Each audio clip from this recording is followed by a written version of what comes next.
Good morning once again. So we're going to have a review of the Garch process.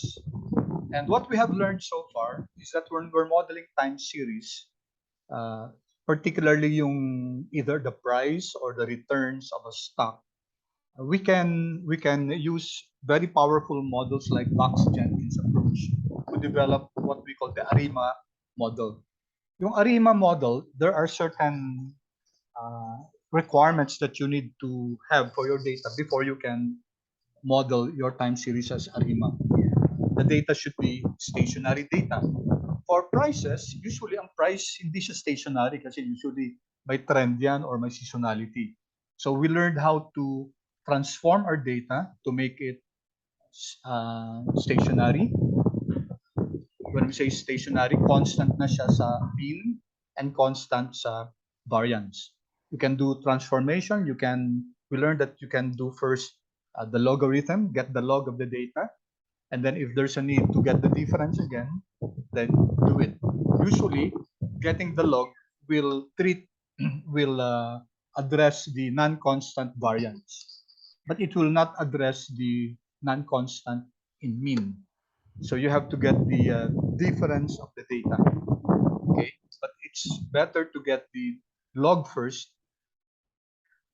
The log transformation will scale your data, so it will usually remove non-constants in variance. Sometimes usually isang log lang, and then you have to get the difference in order to detrend the data to remove the non-constancy in the average or in the mean. Okay, but sometimes there are data that cannot be addressed using ARIMA. Okay, especially if there are volatility clustering.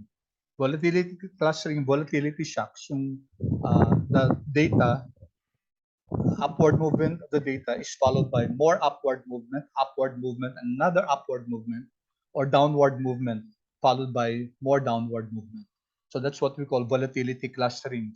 And usually the ARIMA process will not be able to cover that. Thus enter what we call the Garch process, Garch process, which was developed by Bollerslev, and and over time, guys, this has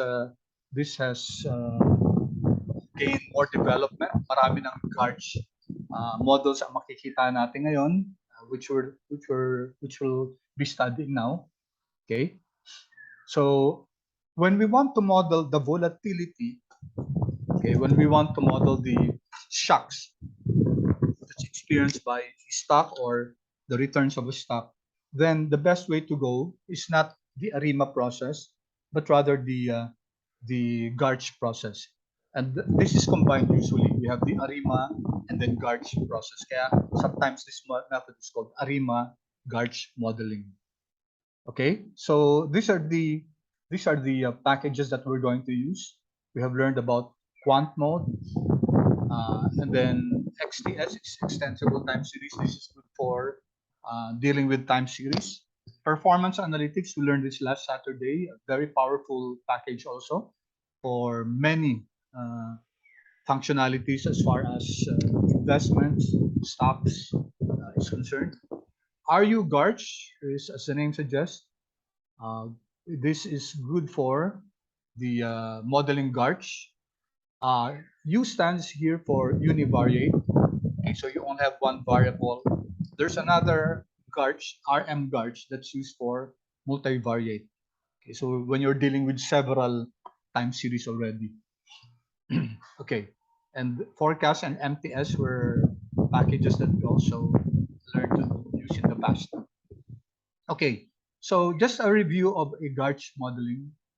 Sabi natin, ang Garch models provides a way for us to model the volatility, conditional volatility, especially in situations where there is a lot of volatility clustering or volatility shocks in the data. And this is true usually for financial time series or economic time series. Now, to model the volatility, this is the basic. This is the Garch model, where your alpha 1 here. So this is the to forecast the variance or the volatility at time t, you use the past error term and the past volatility term. So you have here an average. This is your slope. This is your intercept. And then you have here the coefficient for your epsilon squared. Notice that this is squared. No? Kasi volatility yung pinag-uusapan natin, it's error squared at t minus 1. Okay, and then this is your sigma squared at t minus 1. So this is your Garch 1-1 model. Garch 1-1 kasi meron siyang, okay, let me write that.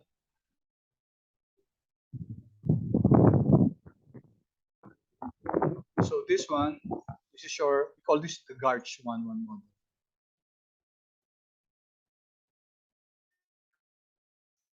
If you recall, sinabi natin dati na ang Garch, ang origin yan dati, arch lang yan. Nadagdag na lang tong G, generalized. Initially, yung model was just this one. Okay, this is the arch process. Okay, where we predict yung volatility ng data natin at time t based on arch 1 to, no? Lag 1 lang ng error squared. Okay, and then in-expand yung model, ginawang generalized. That's why it's called generalized autoregressive conditional heteroscedasticity. Kasi nga yung error terms natin based on the ARIMA model, heteroscedastic siya. So hindi ma-capture ng the best ARIMA model yung ano yung volatility ng data natin. Hence we have this Garch. So the inclusion of this one, ito, no? Yung beta 1 natin, the inclusion of that led to the what we call the Garch model. Okay. So this is Garch 1-1, itong buong ito, which indicates that this is your arch 1 process. So ito yung epsilon squared natin, t minus 1. Ito yung alpha natin, no? Alpha 1. Okay? And this is your beta 1. For your variance or volatility squared. So this is your Garch model. Ito yung basic Garch model natin. So may mga other models na may mga sinasama po ibang parameters yan. Katulad ng GJR Garch, no? Meron tayong sa GJR Garch, we will now have an alpha 2, which is actually another term for that, so gamma 1. And then meron tayong dummy variable to introduce for epsilon squared t minus 1. Okay, so the other Garch models, the other specialized Garch models are just let's say improvements or developments, or you add more parameters dito sa basic na Garch model natin. Now others will, yung iba, dagdag pa tayo na isa dito. They will use h sub t. H sub t is equal to, yan, ang ginagamit nila h, where h is just the same as your sigma squared. Okay, so if you see, for example, an equation where you have h sub t is equal to omega plus alpha 1 times epsilon squared t minus 1 plus beta 1 times h sub t minus 1, then that's also the Garch model. They just replace the sigma squared by h sub t, where h stands for your h sub t natin is equal to your variance or your volatility. Pareho lang yan. Para lang matanggal na yung square. Alright, pause muna ako. Clear so far?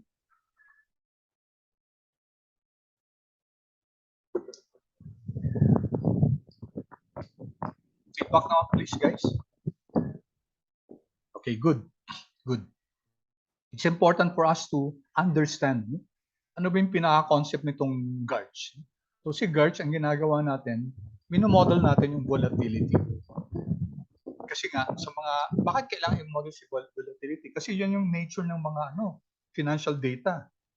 Kasi masyado siya exposed to many factors, human behavior, market economic forces, mga macroeconomic forces. So stock prices and returns of stocks are usually exposed to what we call volatility clustering. Eh sabi nga natin, hindi nakakaya ng ari mo yan. Kaya, kaya ang gagawin natin yung okay. Ito ba yung ginamit natin? Yeah. Okay, so what we did was,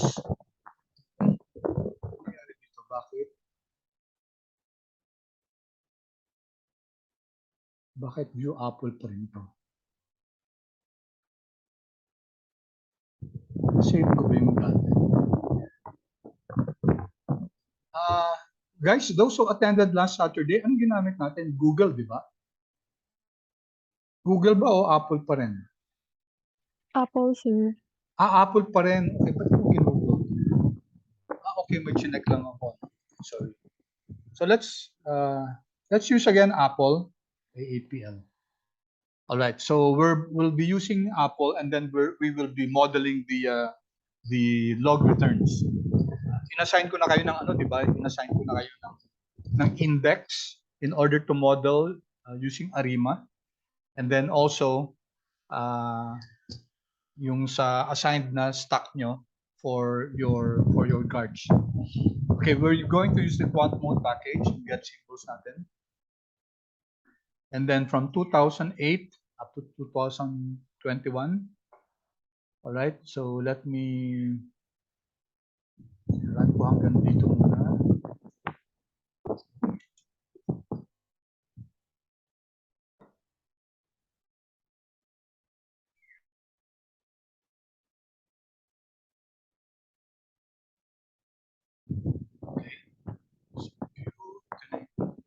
Ito si Apple, no? So we know, guys, that when we use quant mode, it will give us 6 columns of data, open prices, high, low, close. Ito yung tinatawag natin sa ng OHLC. Okay, and then the volume and then the adjusted price. Okay, then the plot. Okay, itong plot na to, guys, dun sa chart series ng quant mode, this is actually a candlestick. Ang laman niya yung open, high, low, close, which as you told me have been exposed before too. So let me just illustrate ito. Kikita natin na ano talaga siya, as proof that this is really an OHLC. Yan. So ito yung wick, di ba? Candlestick siya. Alright, I'll not explain anymore kung ano yung ibig sabihin ng orange, ng green, tapos ano yung ibig sabihin ng ito yung highest, no? High to. Ito yung low. Okay? Tapos itong green, ibig sabihin yung opening nasa ilalim, mas mataas yung closing niya. Okay, yung end ng ng candle natin. Alright, and then this is the volume. Okay, so what we're interested in, usually pag prices, ang tinitingnan, if you're analyzing the prices, stock prices, hindi yung price mismo, but rather the returns, no? So meron na tayong, okay, may Apple object na tayo, capital A. Here, we're just subsetting this, we're creating this object, small a, and then we're just getting the adjusted price. Okay, so you now have this one. So adjusted price na lang siya. Okay? Sinubset lang natin. Okay, then, to compute for the returns, sige, ganito muna, no? There are different ways to compute for the log returns. What is one way? What is one way? Ang log returns kasi, log of this one, so let me copy that.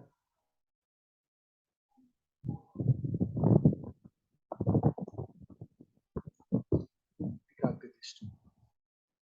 Tanggalin ko yung date.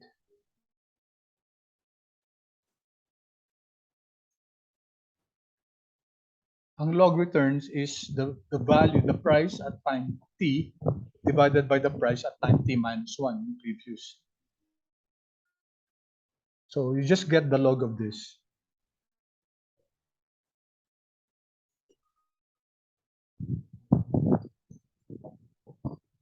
Okay, so that's the return for this particular period, itong day na to, no? From January to January 3. Ito yung returns na yan. Of course, hindi naman natin isa-isahin yan, no? So how do you compute for the returns? So for the log returns. Actually, ang ibig sabihin kasi ng if you recall sa algebra nyo, yung log, you can define it as log. Yung division ng log is equal to log A minus log B. So pag nagdi-divide tayo, tapos kinukuha natin log, is equal to log yung numerator minus the log of the denominator. So ano yung numerator natin? Yung numerator natin lahat ng mga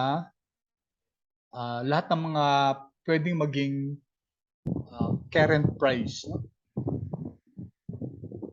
Yung last data na to, hindi siya pwedeng maging current price kasi wala siyang previous price. So all of this from January 1, January 3 hanggang dun sa dulong-dulo up to here, pwede siyang gawing current price. No? Tapos i-divide natin sa previous price na, which is this one. So one way to do that is just to get the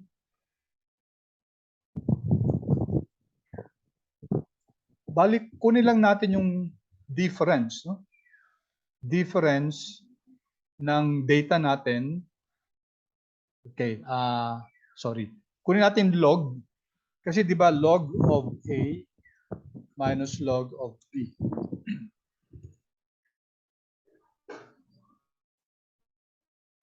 Diba? So we're getting the difference, no? Bali difference ng log ng A tsaka log ng B. So let me illustrate that. So let's call it I'll just call it L1, no? Log 1 is equal to a difference ng log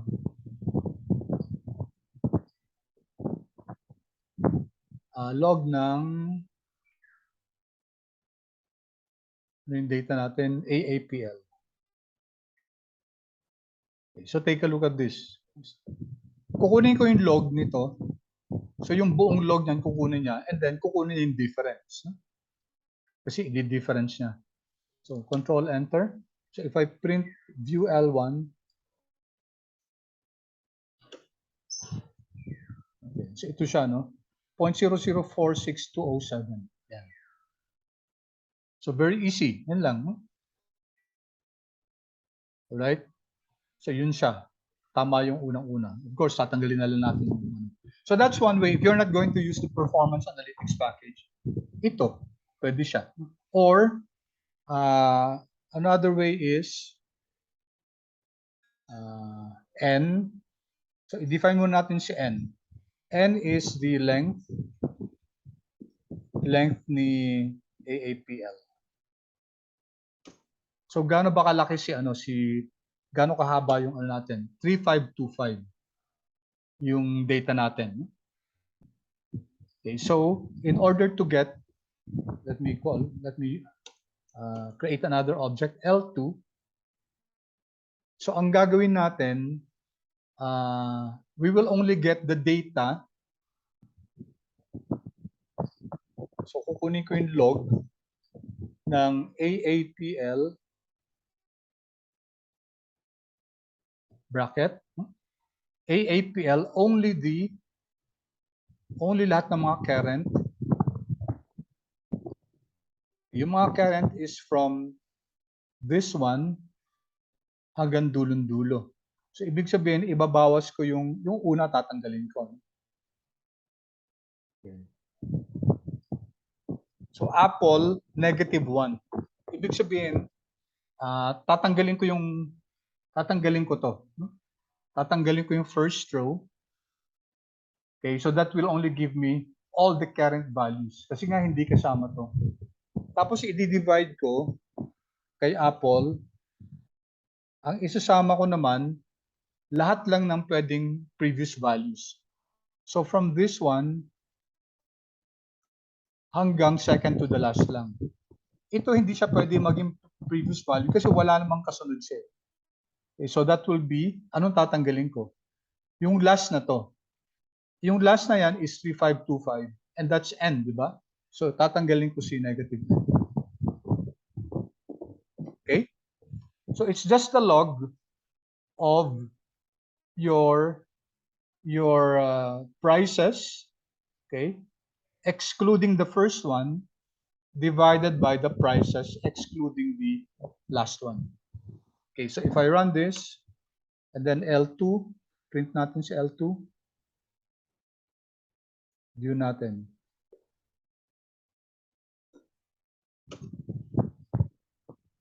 Oops, bakit ganun? Bakit 0? Log ng, wait na,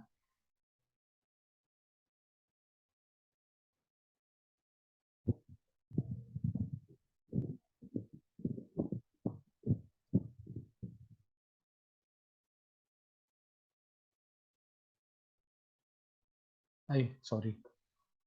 Log ng ito, okay, ito yata yung code. Kinuha ko muna yung log niya, divided by the log. Okay, ito yata, sorry. So, kinuha muna natin yung log ng, kinuha natin log ng lahat ng current prices divided by the log of all the, okay, I think this is correct already.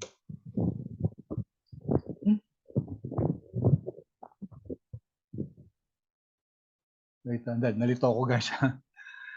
AAPL -1 will be, okay, so that will be your range of data. Okay. So ito yon. And then, i-divide natin ng lahat ng previous naman. So it's the log of your current. So ang current, hindi kasama si -1. Okay, divided by,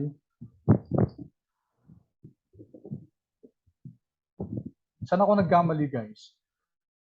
Log nito, kasi dapat i-divide natin. So AAPL -1. Okay, dali ah. I'm sorry about this.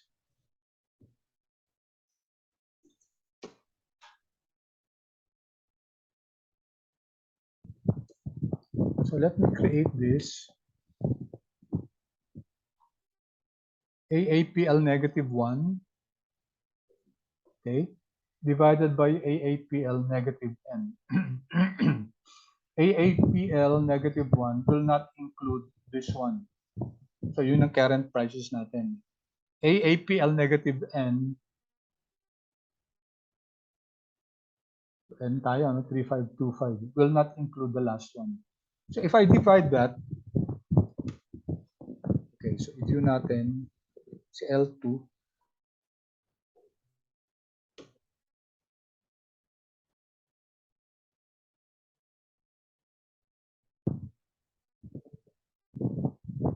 Bakit 1?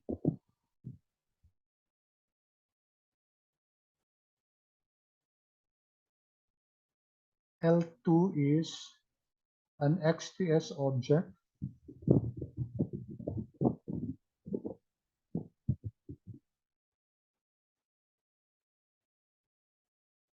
-1. Anong mali ko guys dito? -1, which means tatanggalin yung ano. So this is AAPL. Pag AAPL -1, okay, di ba it will remove the first line. View natin AAPL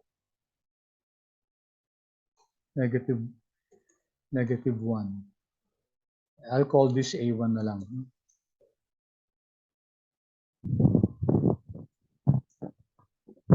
View A1. Okay? Alright, di ba? 5944196. 5944196. Tinanggal na niya yung tinanggal na niya yung unang row, no? Wala na yung 59145. Tapos yung pangalawa naman, A2, AAPL. Okay, subset natin. Tanggalin natin si negative n. Okay. Negative n will remove the last row. View A2. Okay, so run ko to. So yung last row is diba 3525 yung original na data natin. Last row is 177.4656. So sa A2, 3524 na lang. Wala na yung yung last. Wala na yung 1230. Okay? So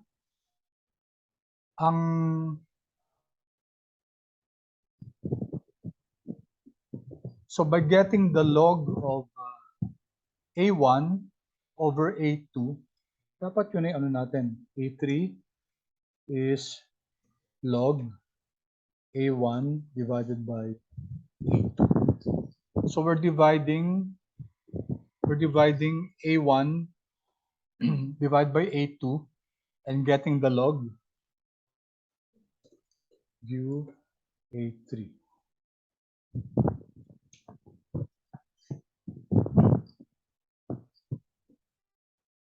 Ba't ayaw niya mag-log?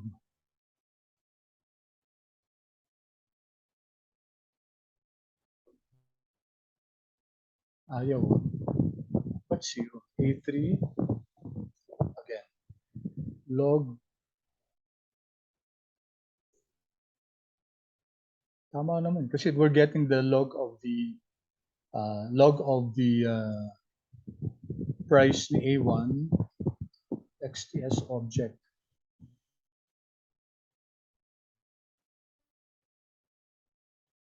Guys, sa inyo, tama ba? Are you getting also 0? So, ibig sabihin, may mali ako dito sa syntax ko. It should be the same. Log of A1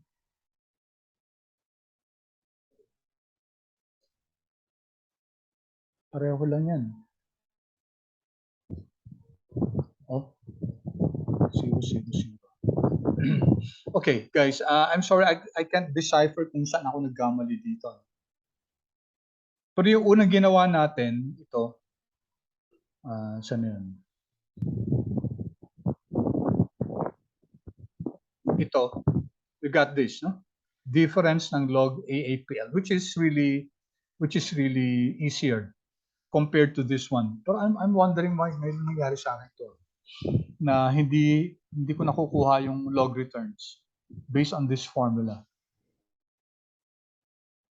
This should be okay. Log ng AAPL minus 1 divided by AAPL minus n. It's not giving me the correct answer. Okay, I'll skip that first, guys. I-decipher ko na lang mamaya to, no, kung bakit hindi ko nakukuha yung yung log returns niya. Theoretically, it should be. Okay, anyone who'd like to comment on this?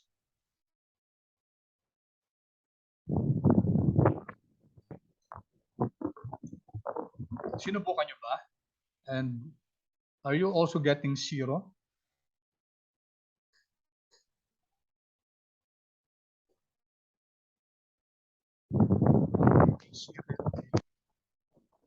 You're dividing the first one with the second one. So, ngari ito, A1.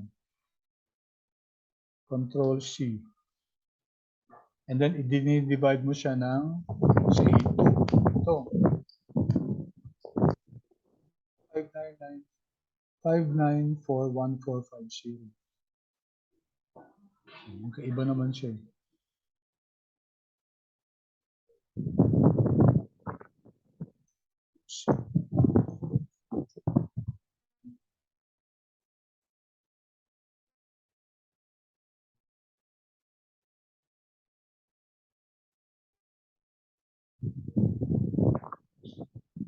Control C, control.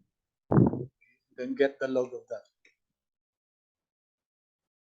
Okay, log of that. So dapat ito yung answer eh.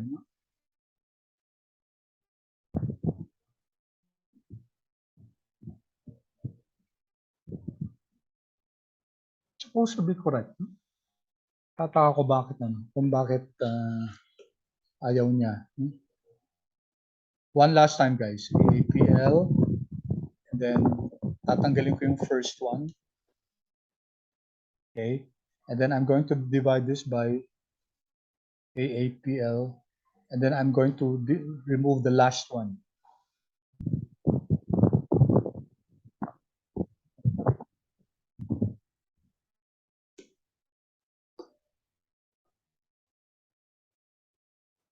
Zero talaga.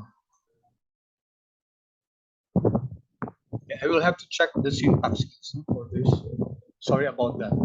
Okay, sige, balik na tayo dun sa ano natin. I just wanted to introduce to you that you can solve for the log returns other ways. Yung isa, okay siya, yung difference ng log ng AAPL, no? Okay, we were able to show that this is correct.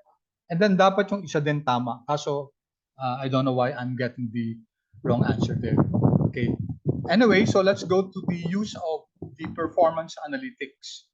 So yung performance analytics, I leave you guys to navigate through that. Look at the package, ano yung mga ginagawa niya, ano yung mga functionalities niya. One of them is to return that calculate. And then, pwede nating, iyan natin to, no? Return, tingnan natin syntax ng return that calculate, this one. Return that calculate. This is from the performance analytics package. Okay, there. Performance analytics package, and the syntax is return that calculate prices, and method, what method? Pwedeng discrete, pwedeng log, pwedeng difference. Ito yung dati calculate returns. Pero mas this is an improvement kasi dinagdag nila yung may difference din. Calculate returns, okay, or return that calculate. So here I'm using return that calculate. And then first we showed yung kung discrete siya. Okay, so let's create this object called aapllret. And then i-view natin. So this is now the discrete returns. And ano ibig sabihin ng discrete returns? Discrete returns is obtained by the current value, control C, divided by the previous value, control C, minus 1. Okay, so this is your, ito yung discrete. Oops.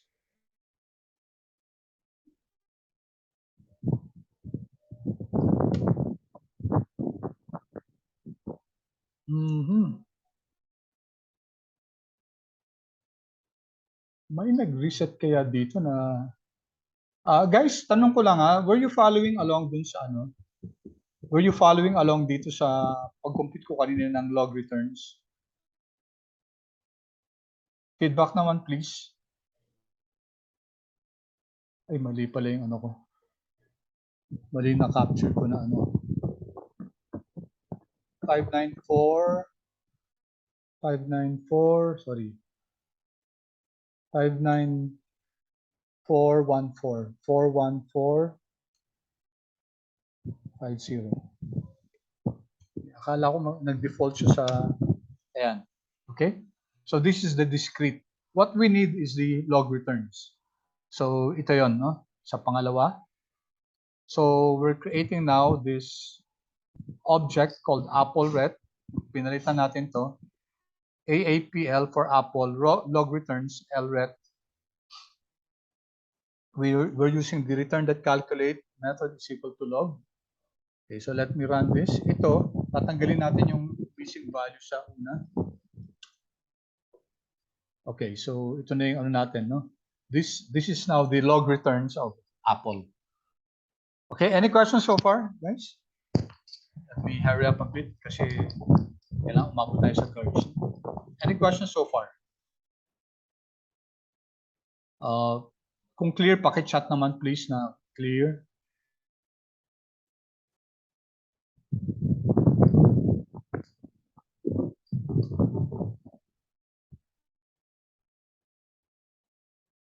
Okay, thank you.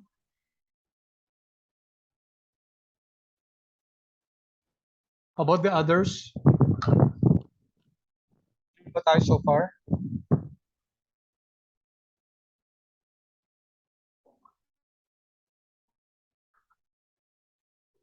Okay, thank you. Okay, so we have now created the object Apple return. It's an extensible time series object, diba? So ito mga returns na to. So we're not modeling the price. We're modeling the returns. Okay, and of course let's plot it first. Tingnan natin kung ano ba yung ano ba yung itsura ng ano na to, ng data natin. Okay, so time series, we can see that it's stationary in mean, in variance, may mga clustering tayo, kita natin. There is the presence of volatility clustering. Okay, this is January. Ito yung simula ng 2008, no? This is the global financial crisis. Kita natin yung drop sa mga prices. There were times na umaakyat pa rin siya as far as Apple was concerned. And ito yung sa COVID, no? Kita natin. Yung pataas, pababa ng ano ng going up, tapos bababa, tuloy-tuloy. Yung volatility clustering natin.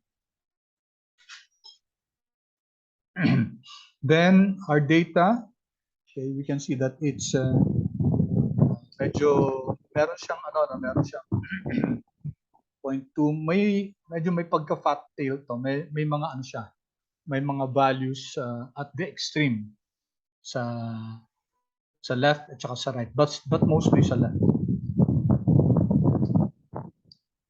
Okay, this is another way to plot it, where you also have your normal distribution. Okay, so ito yung red is our normal distribution. Ito yung data natin. Medyo high peak siya. Okay. So is the time series up stationary? Yes, we answered that. Kita natin na yung log returns ng Apple, ano siya, yung stationary siya.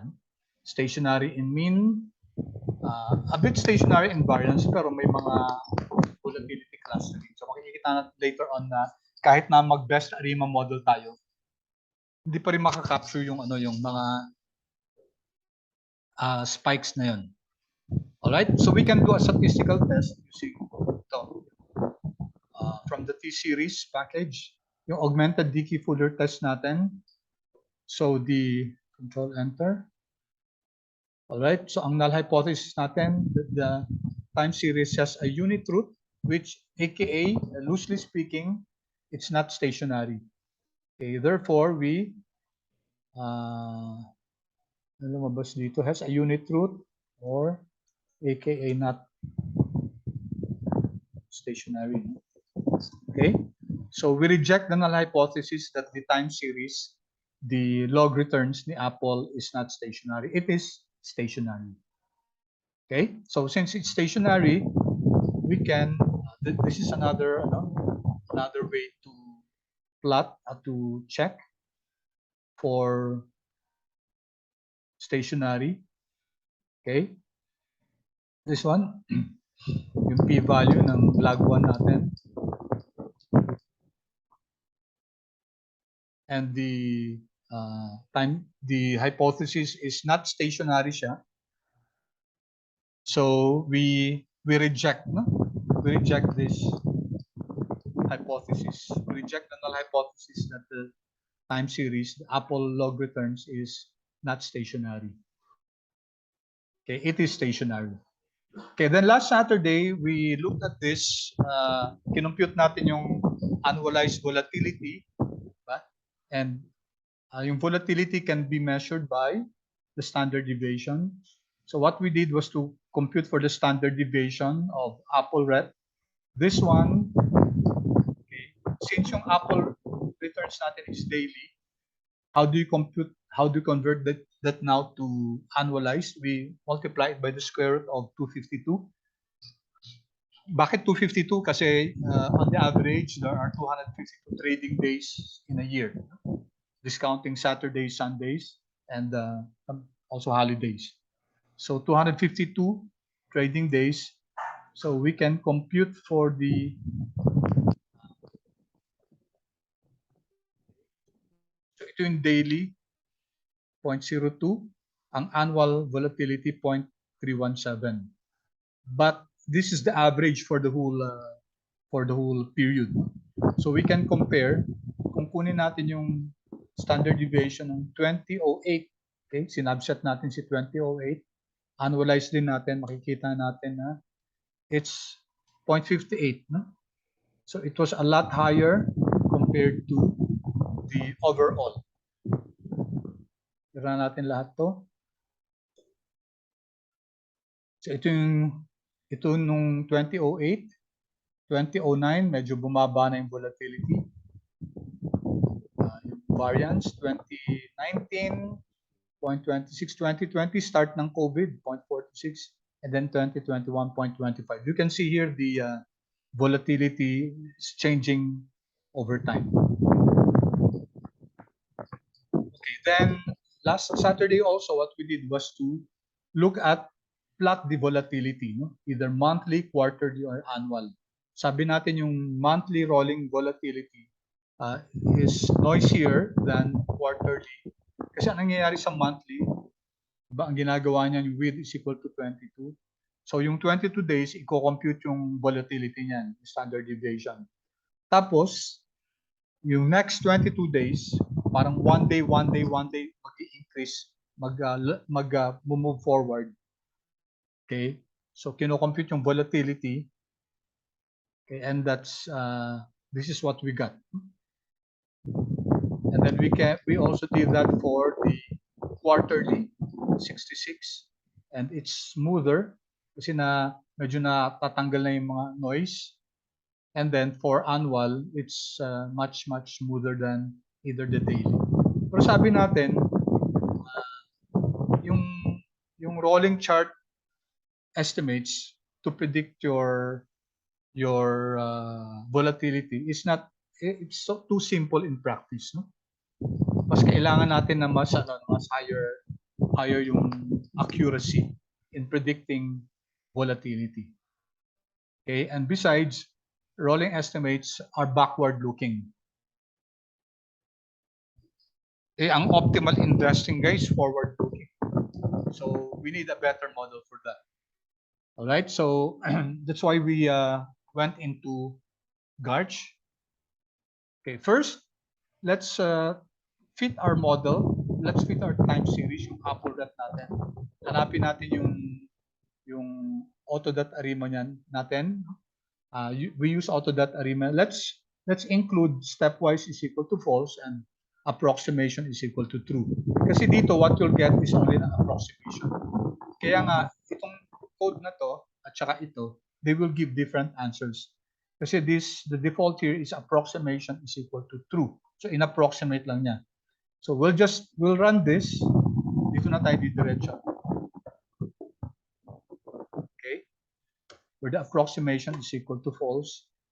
So ang lumalabas dito na best model natin for ARIMA is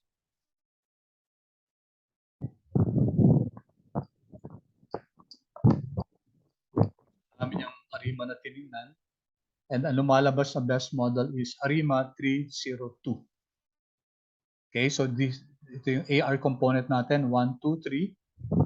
Okay, MA1, MA2, and 3. Of course, you know how to create the equation for this. No? Yung ARIMA 32 na to.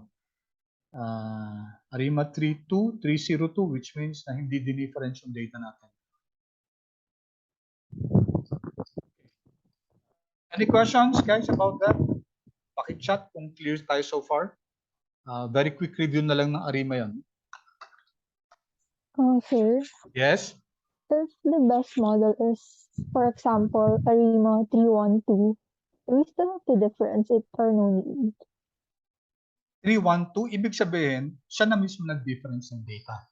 Okay. Nag-difference siya naman. Remember, ang ginagamit natin dito yung original na data. Okay. Kasi pwede rin namang ang ginawa natin, dinifference na muna natin siya. Tapos yung difference na data natin, saka natin in-auto.ARIMA. If that we did that, then ang lalabas doon, ARIMA 3, based on your example, ARIMA 302. But if we use the original data, ang lalabas 312. Based on your example. Okay. Guys, nakuha niyo yun? So, what I'm saying here is that since may auto.ARIMA na, wag na tayo mag-difference, wag na tayo yung gagawa ng hindi na tayong gagawa ng manually di-difference natin, o kukunin natin log kasi meron ng may function na Although sa auto.ARIMA, guys, hindi siya mag-automatically na log. Hindi siya mag-automatic na log. So, pag returns, it would be good to get the log first. Saka tayo mag-auto.ARIMA. Kasi otherwise hindi siya maglo-log ng pusa. Magdi-differencing lang 'yan ng pusa. Did that answer your question? Oh, who asked that question? Yes, sir. Okay, Steph. Thank you. Thank you. Okay. Sige. So, any other questions? Thank you for those questions. Very good. Okay, so based on this, kasi fit 1, may model na tayo dyan, di ba? In fact, if we take a look at sa fit 1 natin, tingnan natin si fit 1. I-ano natin, list. Okay, so ano yung laman niya? Okay, so ito yung coefficients natin, 1, 2, 3, 4, 5, 6. Bakit 6? Kasi, guys, ito yung AR1, AR2, AR3, MA1, MA2, at saka yung mean. No? Yung alpha sub O natin, yung mu natin is the mean. Alright, so ito yung mga ito yung mga laman ng model na to. No? It also has, andito din yung residuals yan. So we're going to get this, we're going to extract this from our model. Kaya nga ito, no? Kukunin natin autocorrelation function. Remember this from our TSM package. TSM to, di ba? Tapos, yung model natin na fit1, kukunin natin yung residuals. Ito. And papaplot natin yung autocorrelation. Okay? So, pag plot natin yung autocorrelation yan. Okay?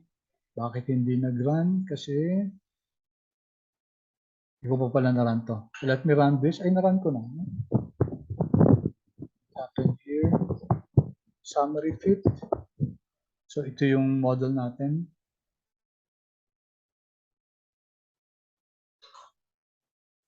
Okay. And then, fit1 residuals.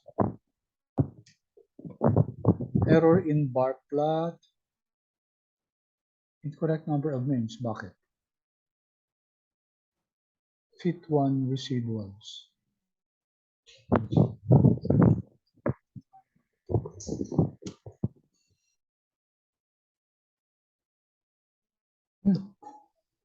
Guys, nagra-run to sa inyo?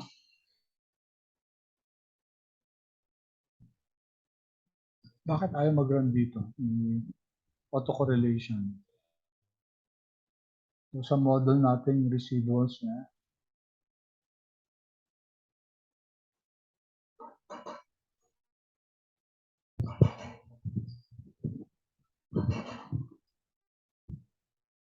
Ay, wait. Hindi ko pala nalagay dito sa ano, sorry. Kaya hindi siya nagra-run kasi.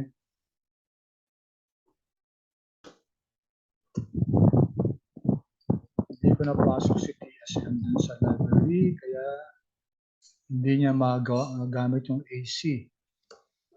Hindi pa rin. Guys, sa inyo, nag-run na ba yung autocorrelation? Pa-feedback please. AC, tama naman.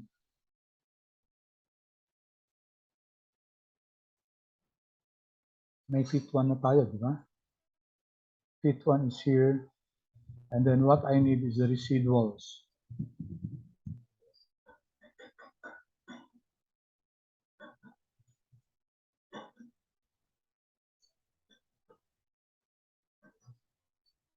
Class pa feedback if you got this. Nag-autocorrelation ba yung ano niya? Yung sa model?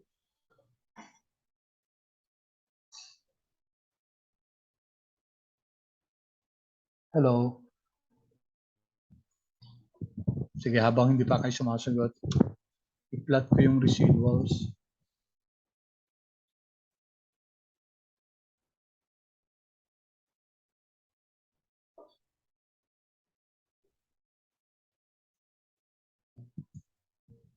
No. Okay? No kayo. How about the others? Bakit? Was I missing, am I missing something din sa ano? Sa AC natin?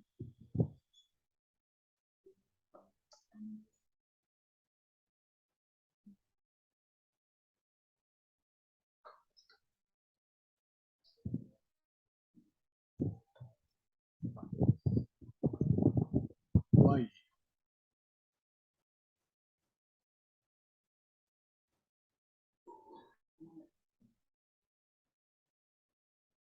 Bakit nag-error yung autocorrelation function?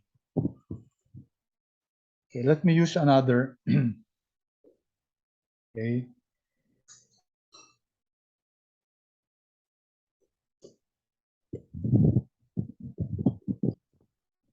I'm using the yung ACF at saka PACF function.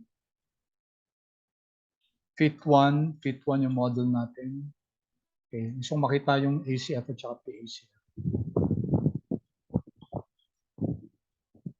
Okay, so we can see here yung ACF, may mga significant spikes pa, may mga significant lines. So it was not really able to capture. Kasi dapat homoscedastic na yung residuals natin, dapat wala nang ano eh. Wala nang significant lags, wala nang autocorrelation. No? But there is still. So, ibig sabihin hindi na-capture ng model natin. Ano yung mga hindi na-capture na yan? Yung volatilities. Yung matataas na mga spikes. Okay, I'm still wondering why this does not run. Ang library naman ako ng TSN. Library ko siya, di ba? Okay, pero pag in-autocorrelation ko na siya, may fit 1 na tayo.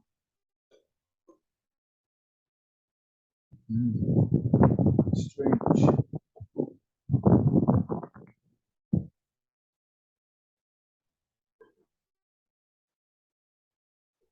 Parang partial plot lang yun. Bakit kaya?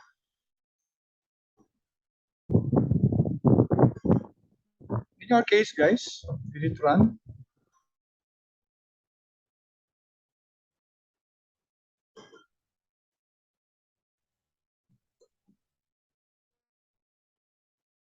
Ayaw. Ito lang.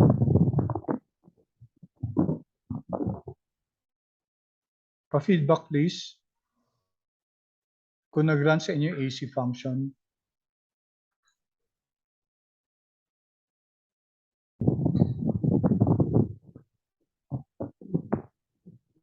Isa lang yung nakita akong feedback. How about the rest? Oh, nag-run kay Willie. Kay Steph, hindi.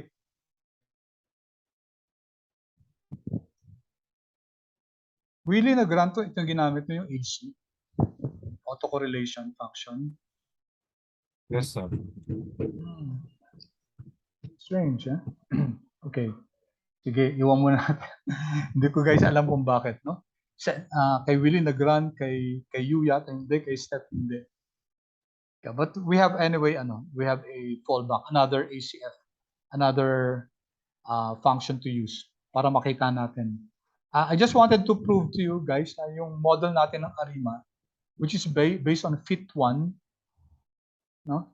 Yung 3 ARIMA 302, nung kinuha na natin yung mga residuals, hindi kaya, no?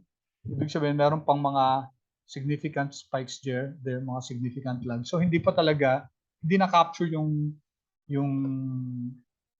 hindi talaga nakuha yung model natin. Alright. Tapos dito, ang ginawa natin dito, we gave a name to, okay, you nag-run na. No? Okay, interesting. Sa iba guys, pa-comment naman, kay you, kay Willie nag-run, kay Steph hindi. Sa akin hindi, ewan ko lang kung bakit. No? Okay, sige. Pero may picture sa dulo, no? Kita mo yung mga red na na bars. Hindi nga lang siya nagko-kompleto. Okay. So, dito naman guys, ang titingnan natin yung residual squared.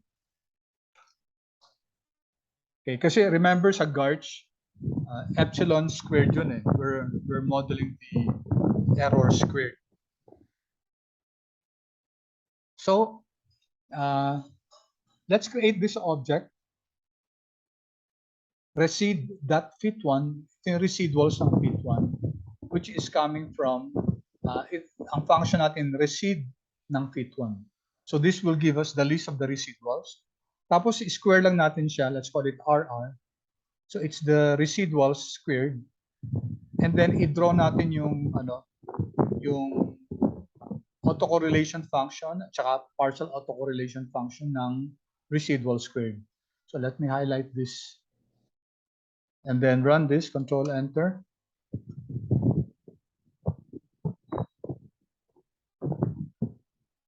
Okay, error in plot.new, masyadong malaki daw. So dito ko i-run siya.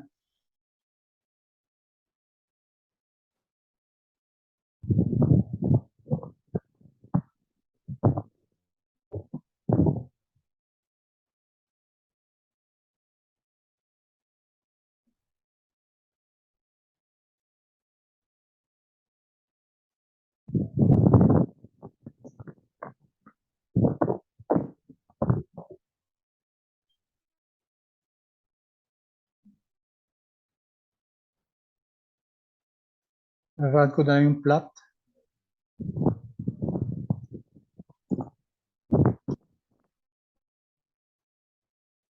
Hindi nagpakita sa plot.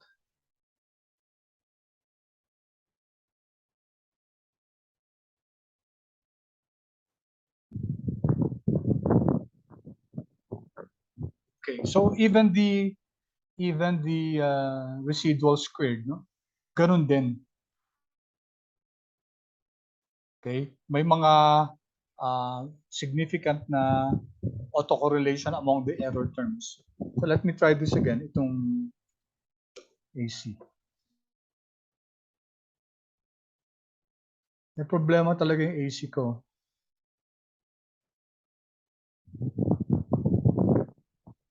Resid.fit. Tama naman.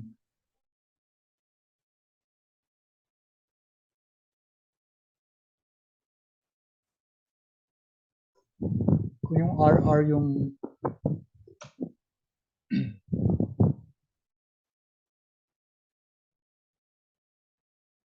kaka-partial drawing, pero ayun, no? Okay, anyway, I will have to check that kung bakit may problem yung AC function ko. Okay, so after we have checked kung kaya ba ng ARIMA yung natin, kung hindi na kailangan ng Garch modeling, based on the plot, we have a formal test, no, kung may arch effects ba. Ibig sabihin kung may volatility clustering ba talaga. So we can use the from the MTS package, we have the arch test. Okay, na ang null hypothesis natin, residuals exhibit no arch test.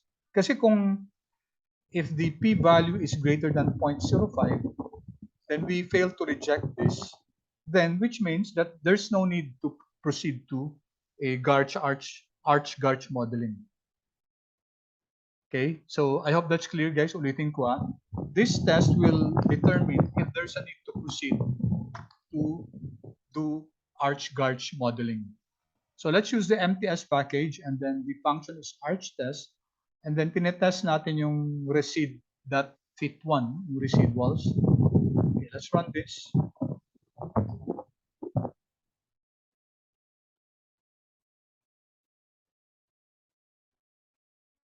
Okay, so it gives us yung rank-based test natin, itong test is 0, which means this is less than 0.05. Therefore, we reject the null hypothesis that there's no arch effects. Merong arch effects. Arch effects are present. Therefore, we can now proceed with a modeling of Garch. Right. So, buti na lang si Galanos gumawa ng package kasi this makes the Garch modeling a lot easier. So we're going to use the RU Garch package. That's R univariate Garch as developed by Alexi Galanos. So sabi ko nga yung U dito, univariate. May M kasi nito, multivariate. All right. So yung model na to, okay, I strongly urge you to look at the documentation. Okay, so let's begin with the end in mind first. We're going to establish some models here.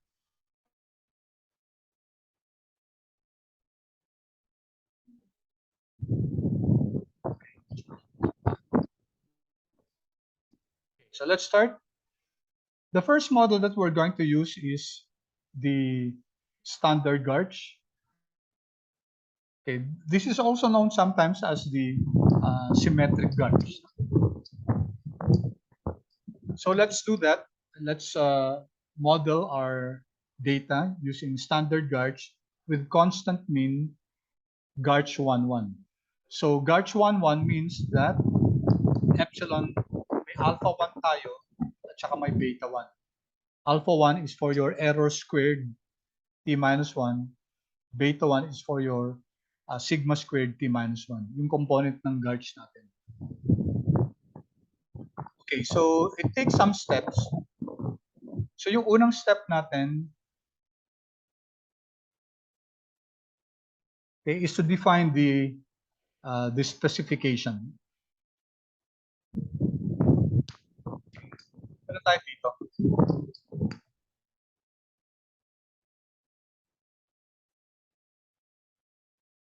Sige. Let me just show you first this one. So ito, if we create this, an object called spec, and then we use the ugarch spec function ni rugarch, and then print it, tingnan natin kung anong ma-generate. So this one creates this object spec. It's a class of the ugarch package, rugarch package. Alright, so anong default niya? Ang default niya, it will be an standard Garch 1,1 model. Then wala pang laman kasi wala pa naman tayo ng model. So nag-default siya sa mean model na ARMA 1,1. So tingnan natin, no? Mean model, okay, ARMA 1,1. Distribution is equal to normal. Ibig sabihin walang skew, walang sa kurtosis, wala. So, ibig sabihin, normally distributed yung default na functionality ng ugarch spec natin. Okay, don't worry guys, medyo parang nakakalito naman to. Sa simula talaga ganun. Alright, so i-model na natin yung object, yung data natin, yung object natin, si aapllret. Okay, so sabi natin, we need to specify three things here. Yung Garch spec, under Garch spec, meron tayong tatlong components, yung mean, variance, at saka yung distribution. Okay. So sa mean, ito yung sa ARMA. No? So we can specify, gusto ba natin ng ARMA 11 o ARMA 10 o ARMA 01, etc. No? So as a default, pwede mo nang walang mean, walang AR component, walang MA component. Pwedeng constant lang. Okay, di ba kasi yung ARMA model natin is you have your y sub t is equal to the mean, the constant plus a1 times y sub t minus 1 plus b1 times epsilon sub t minus 1. Diba yun yung ARMA 11 natin. But initially, pwedeng wala muna. Bali yung mean model natin, just a constant. So that will be the mean. And then we have the variance model. Ang standard naman is Garch 11. Okay. Garch 11, as I mentioned a while ago, means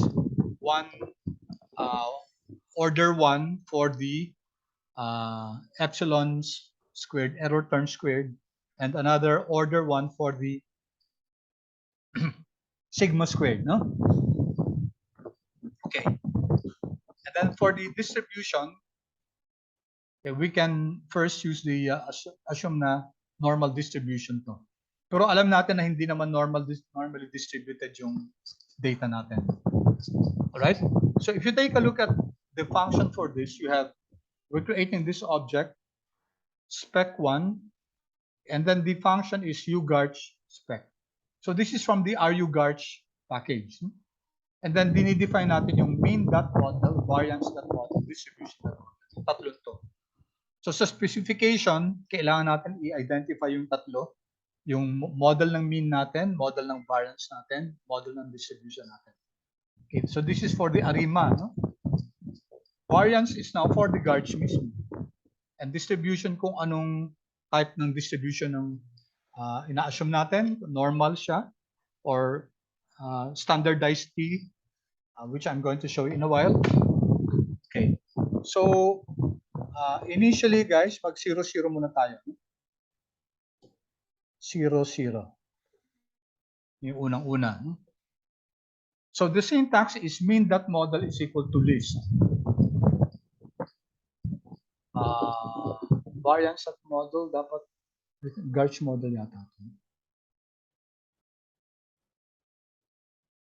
Pwedeng model, pwedeng Garch order. Okay. Right? So list ARMA order is equal to 0, 0 muna. And then variance.model is equal to sgarch. If you recall, pag sinabing sgarch, ano yan? 1, 1 yan. Or you can write this as, pwede ring,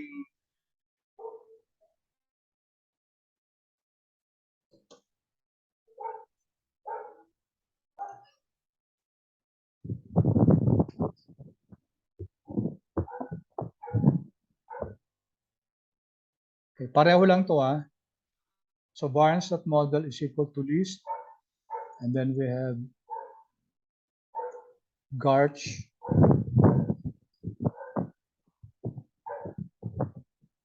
order C. Check ko lang to ah. Kasi yan. Okay, you can define it as Garch order. 1, 1. Dito kasi ang ginamit dito, model is equal to sgarch, which is the same. We'll check kung acceptable to. All right, let's run this. Spec 1. So if I click spec 1, So ito yung laman niya, no?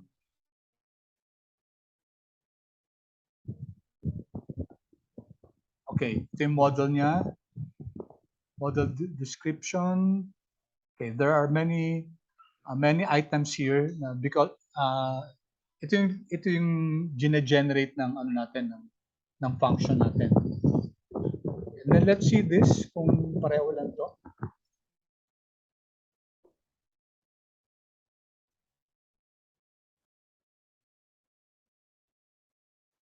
Spec 1A formal class.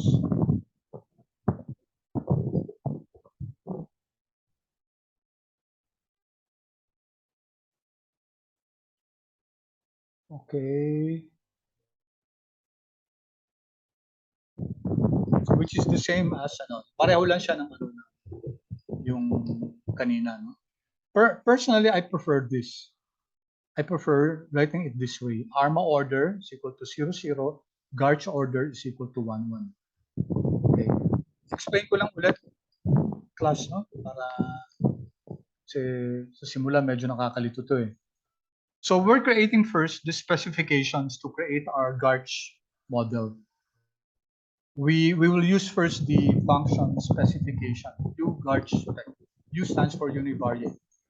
So we have to identify the mean model, the variance model, and the distribution model. Ito, yung norm, pwede nang tanggalin to kasi ang default naman niya yung norm, normal distribution. But let's just include that there para alam natin complete na ano na pagsulat ng code. Okay, and we learned that list model is equal to S Garch. It's just the same as list Garch order is equal to 1, 1. Okay, so we have created that already. Spec 1 or spec 1A, pareho lang yan.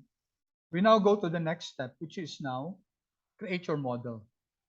So here we're creating this object, mod1, okay, and it's ugarch fit. Kanina ugarch spec. Tapos yung data natin is yung Apple log returns natin, and then yung spec natin is equal to yung spec 1 natin or spec 1. And then let's run model 1. Okay, so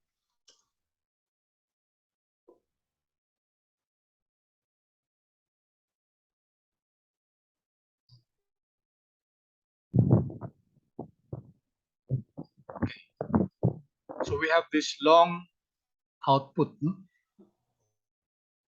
Mahaba tong output na to na generate ni Garch.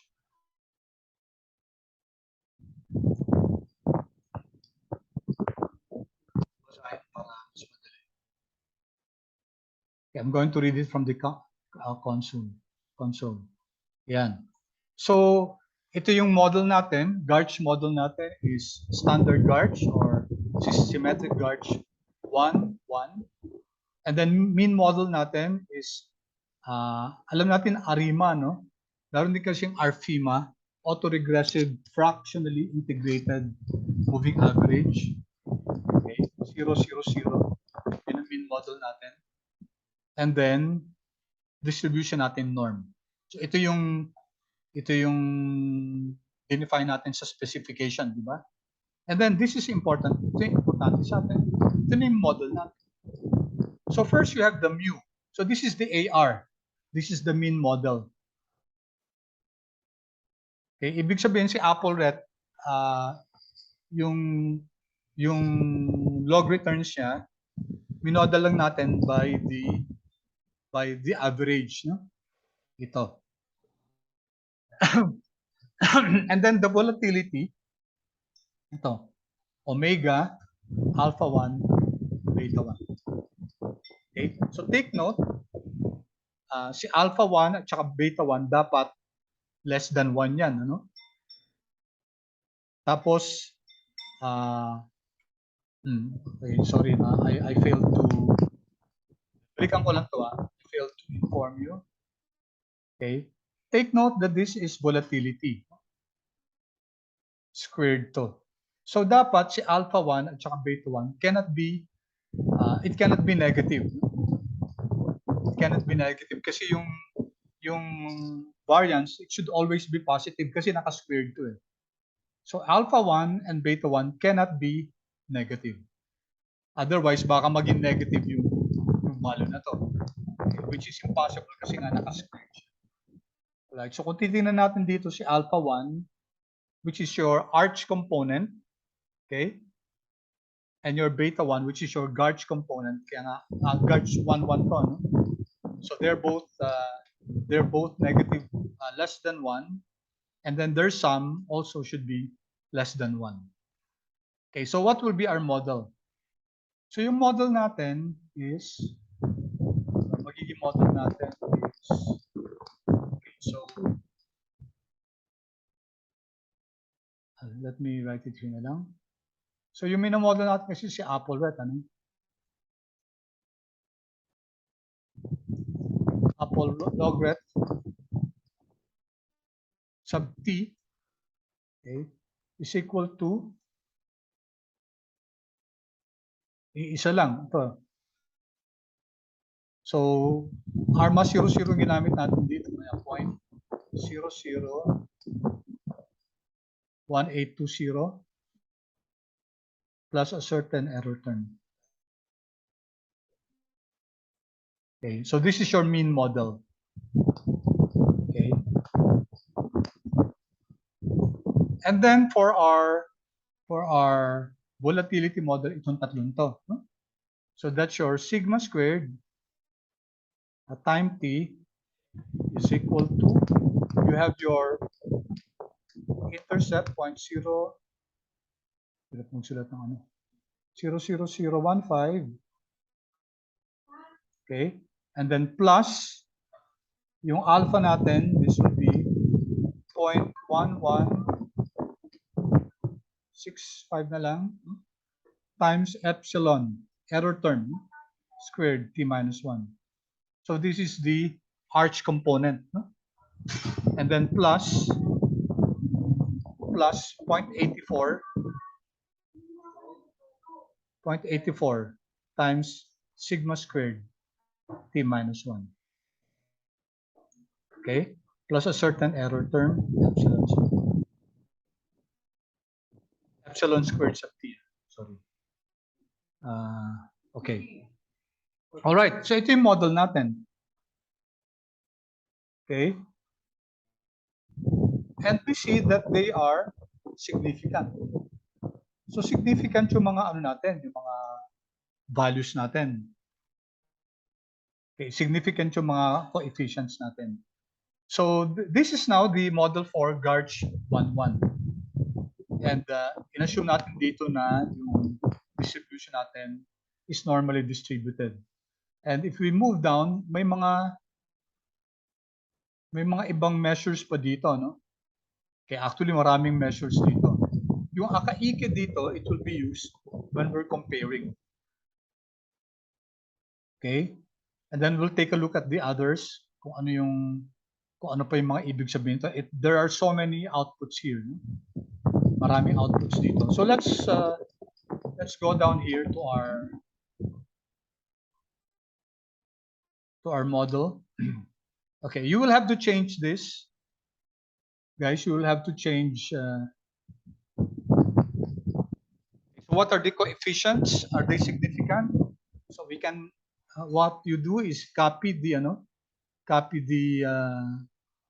output. Copy the output and then paste it. Or yung dito. And then paste it dun sa mga questions dito. Okay, so ito ba yung napalitan ko na ba to?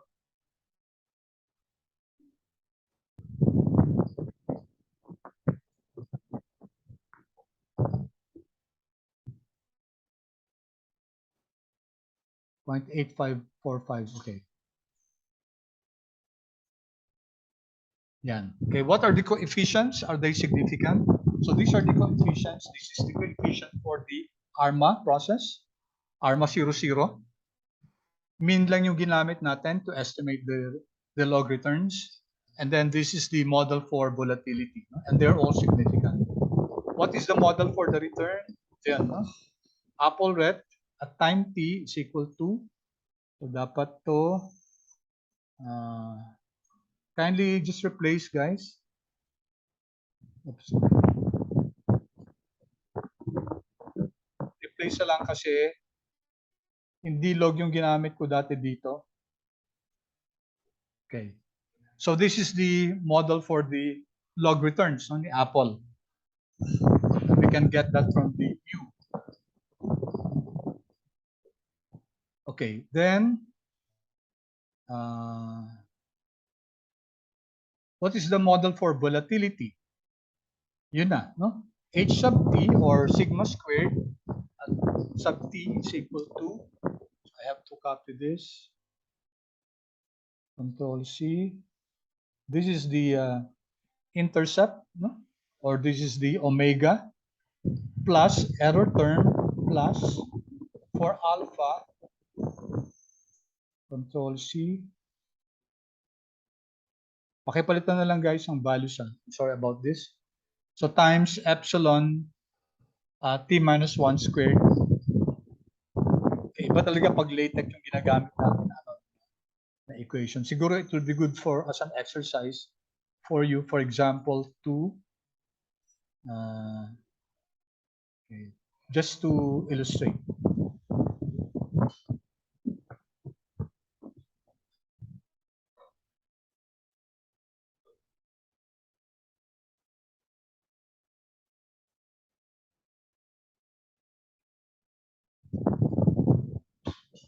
Copy natin ito.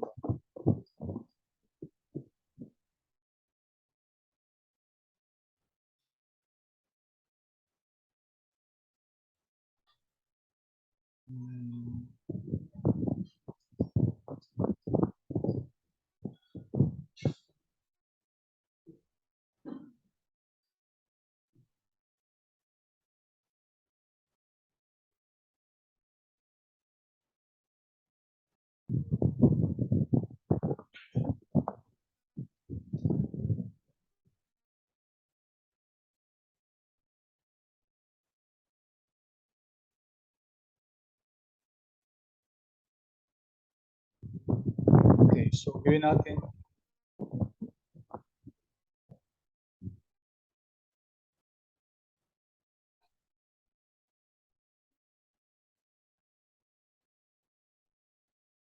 Si omega, papalitan natin ito. Okay. Si alpha 1, papalitan natin ito.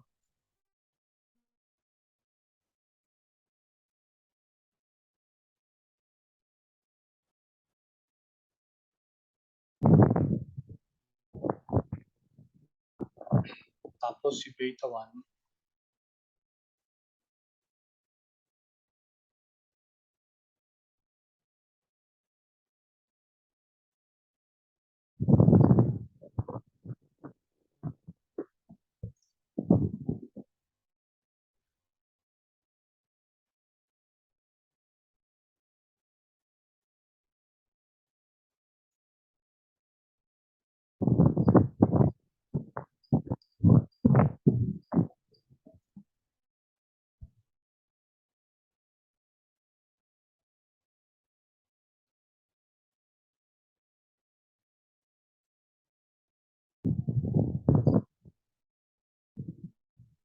Okay, so I think this is a better way to present your answer. No? So what is the model for volatility?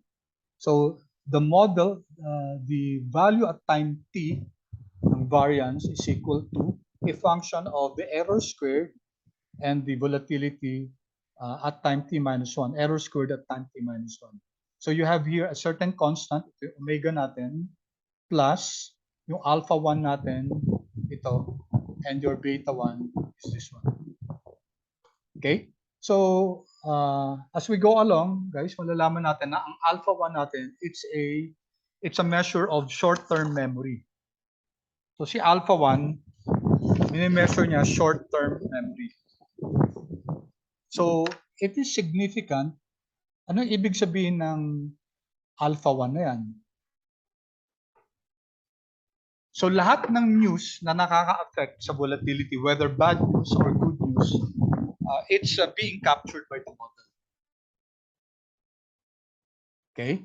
I think I better now introduce the concept of of Kasi dalawang types ng sabihin natin ng Garch model, no? Two generic types. You have the symmetric at saka yung asymmetric. Ano yung difference ng symmetric at saka asymmetric? Yung symmetric Garch, ang the symmetric Garch, ang nangyayari doon, yung pareho lang yung impact ng good news at saka bad news. Okay? So, let me repeat that. Symmetric Garch, whatever good news there is, yung effect ng good news at saka yung effect ng bad news, pareho lang. So that's what the symmetric Garch, ayun ang symmetric Garch. No? Yung asymmetric Garch naman, magkaiba yung effect ng good news at saka bad news. Usually, mas malaki yung effect ng bad news sa volatility. Okay, it has something to also to do with the behavioral finance. So, kunyari, may bad news, ang impact niya sa volatility siguro mga 20% drop in the returns. Pag may good news naman, ang effect niya, just a 10% increase in the returns, in the log returns. So, can you see the difference? No? Pag ganun, asymmetric yun. Asymmetric Garch. So, dinidistinguish yung effect ng good news, yung effect niya sa volatility kaysa sa bad news. So, usually pag asymmetric Garch, mas malaki yung effect ng bad news sa volatility kaysa yung good news. Okay? So, yung alpha 1 na to, which is 0.116, no, and it's significant, it tells us, ito yung short run, no? Short run effect sa volatility. And it tells us that that both the good news and the bad news are being captured. Now, itong model natin, si S-Garch, sabi ko kanina, di ba? Standard Garch or symmetric Garch. So, yung S-Garch na Garch 11, yung basic model natin, it's a type of symmetric Garch na yung whether good news or bad news, pareho lang yung impact niya sa volatility. Eh, mas makikita natin yan pag punta tayo, for example, sa E-Garch o sa GJR Garch na which are asymmetric, no? Asymmetric Garch, yung si GJR Garch. Tapos minimeasure niya yung difference ng good news at saka bad news. We'll go to that most probably tonight kasi hindi na natin naabutin si GJR Garch ngayon, no? All right. So what's the model for the return? Okay, I'll just discuss natin to. I'll just and the model for volatility ito, no? This is the model for volatility. Okay, so what's the akaiki? No? Corrected value yata to. Okay, so saan ginagamit natin itong mga information criteria na to? We use it in comparing models. Therefore, if you recall, the lower the akaiki, the better. So ito yung mga usual na ginagamit na information criteria. Of course, kailangan baguhin natin to. Let me just copy this. Kasi yung shinare ko sa inyo, ang ginamit ko dito nun is just the returns and not the log returns. Okay, so next question. Are these standardized residuals autocorrelated? Okay, that question, are the, medyo kokopy natin.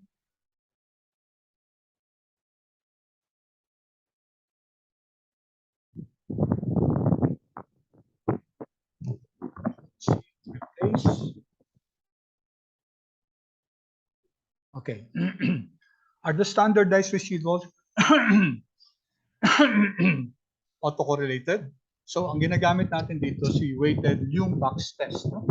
And the null hypothesis is that there is no serial correlation. Okay. Nawala yung p-value natin dito.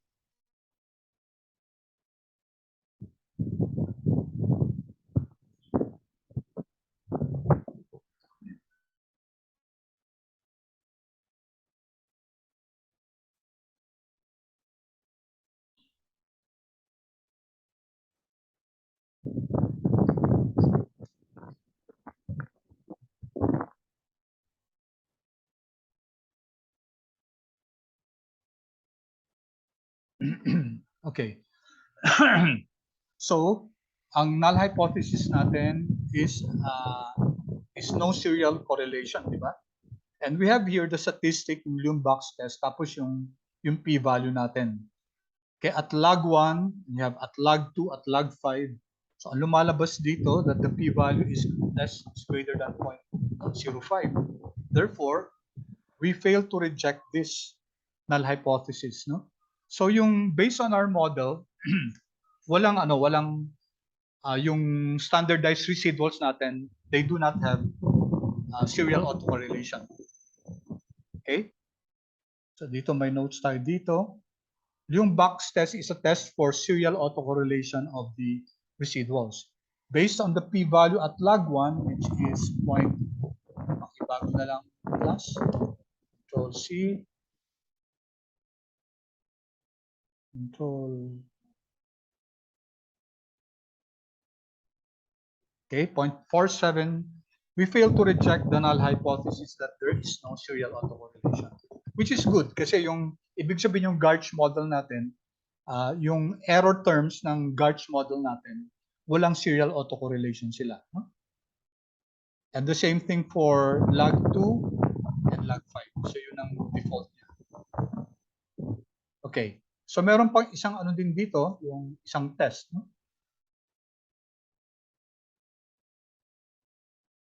Here, yung weighted arch LM test. So ganun din siya. Similarly, the arch LM test shows that if there is autocorrelation among residuals. So ganun din, ang null hypothesis natin dito, there is no serial autocorrelation. I'll just copy this.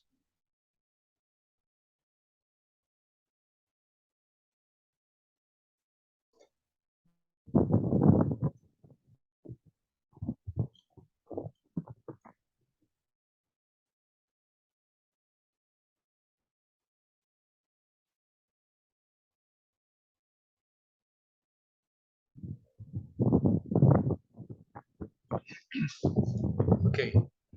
So at log 3, at log 5, at log 7, the p-values are greater than 0.05. Therefore, consistent siya dun sa kaninang test na walang serial autocorrelation yung ano natin, yung mga residuals natin. And that's good, no?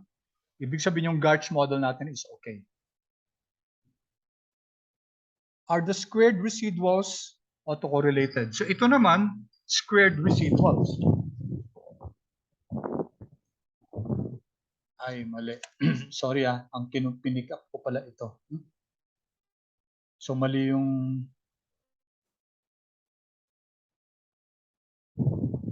Asan na yung pinick up ko kaninang value?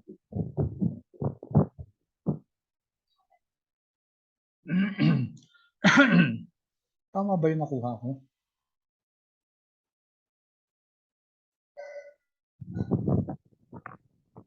Dito, yung box test. Control C. Control V.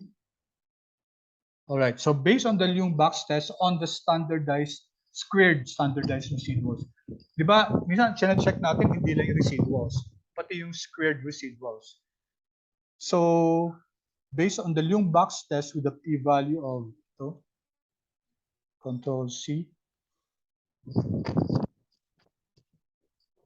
Control V, we fail to reject the null that there is no serial correlation.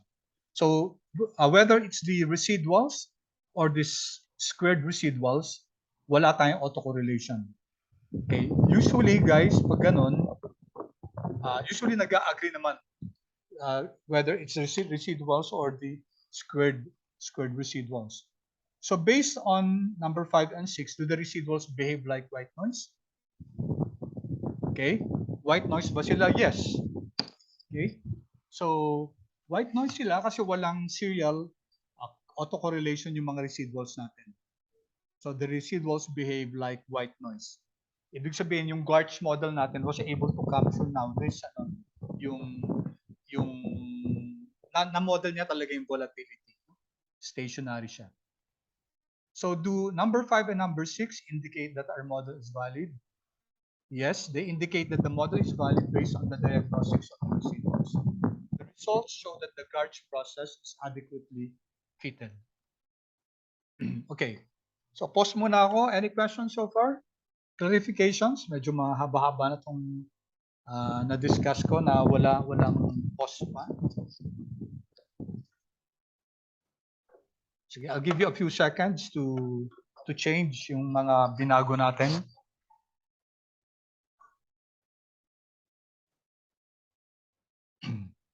And then if you're okay, guys, paki-chat naman na yes, ibig sabihin indicating that so far clear naman yung discussion.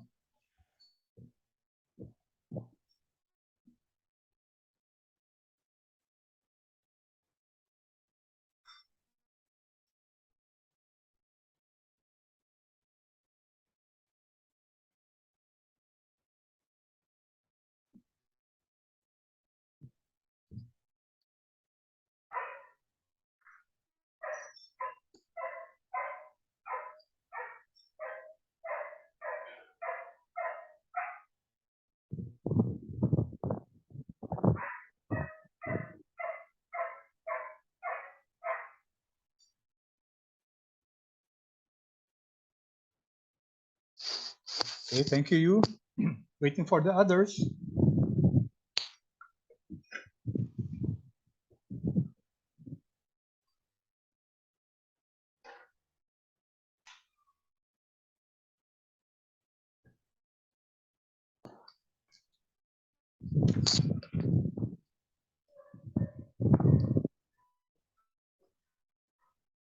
Okay, great. Thank you for your feedback.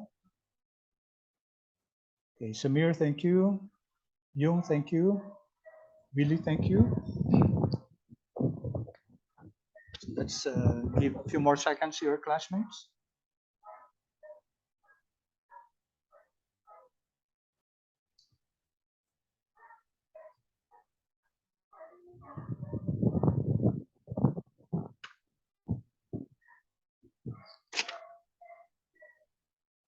Okay, good.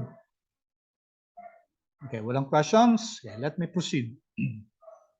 All right. Aside from that, meron pa tayo dito Bloom stability test.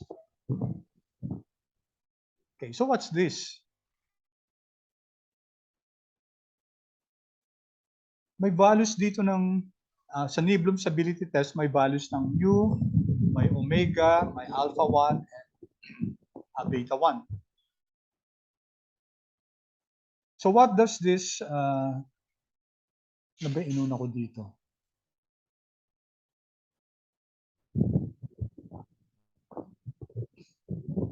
Okay, so we first go to this, yung stability test.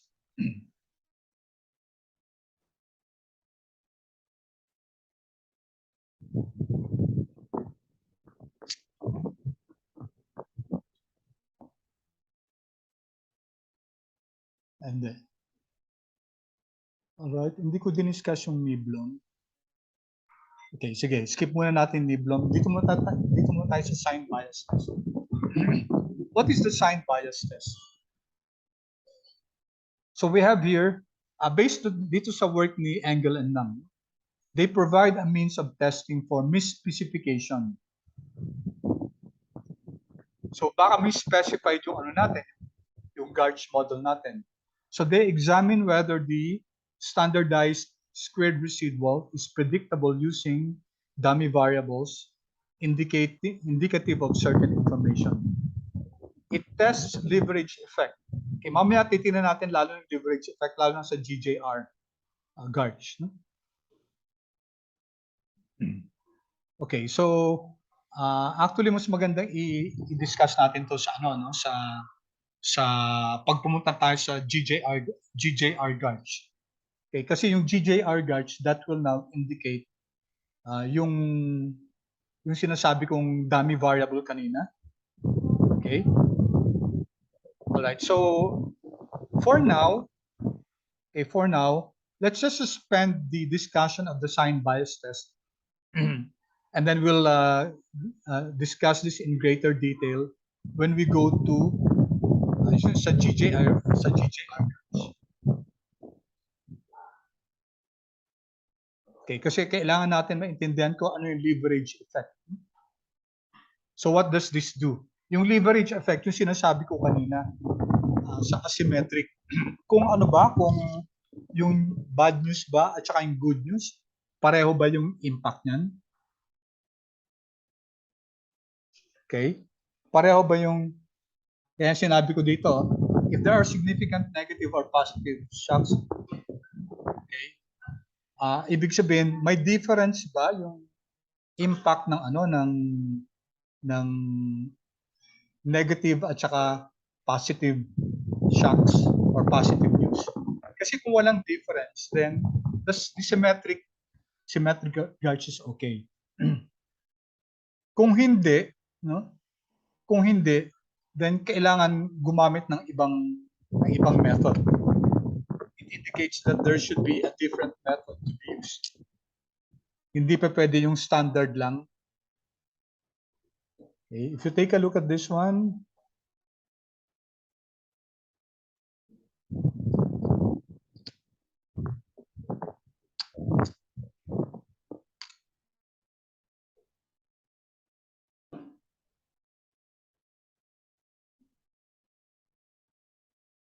sa sign test ko.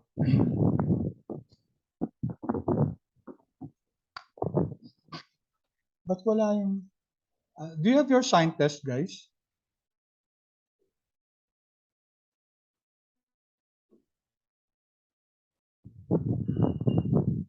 Sa inyo ba may mawala yung sign test ko?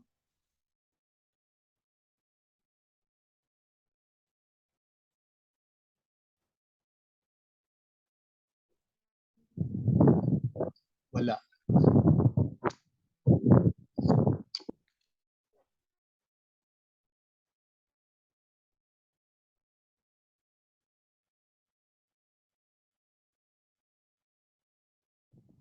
Okay.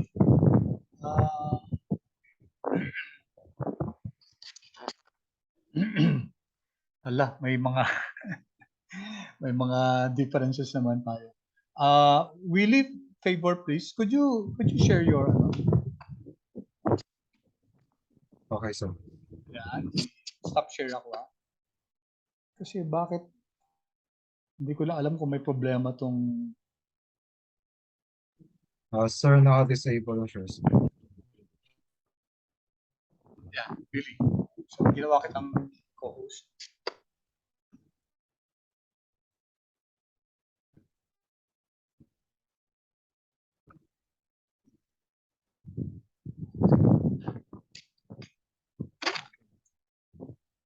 Ayan meron siya diba? Nasa console yan meron si na sign bias test yan.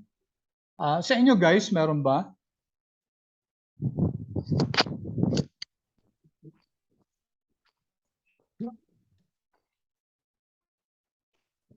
Yung rinan mo to, Willie, ito nasa console mo, no? Nasa Yes, right sir. side, yan. Yan, 0.06292797. The rest, paano nga, pa-feedback? Do you have it?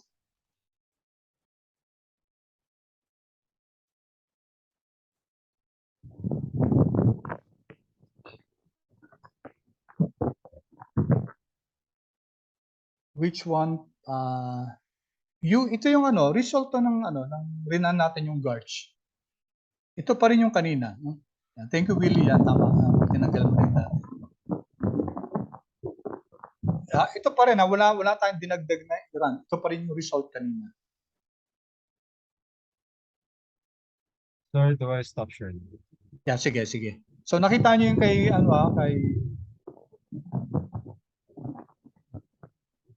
nakita niyo kay Willie guys, lumabas yung lumabas yung sign test, no? So, sandali, share screen ulit ako.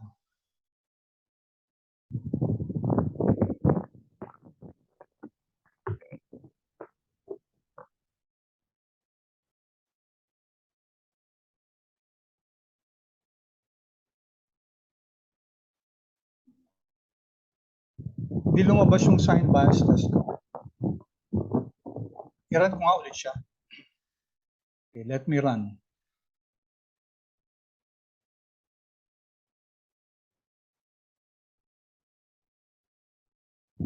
To model 1.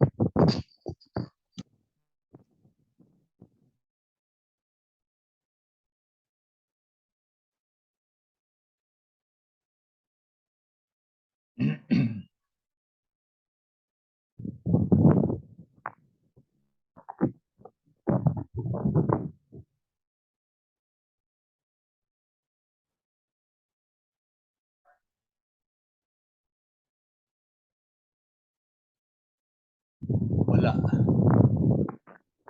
Sa inyo guys, kay Willie meron, kay si Beng sa si Yu. Yu meron ba? Wala yata sa'yo, no?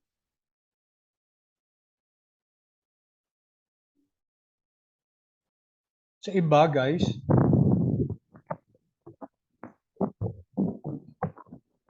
Steph wala rin.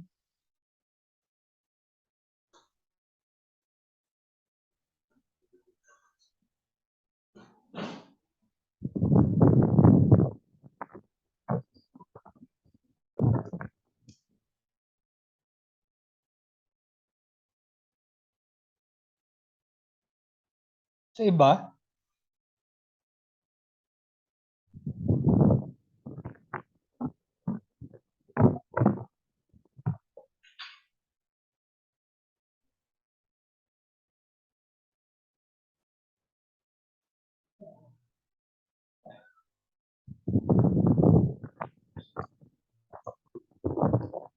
any feedback from the rest?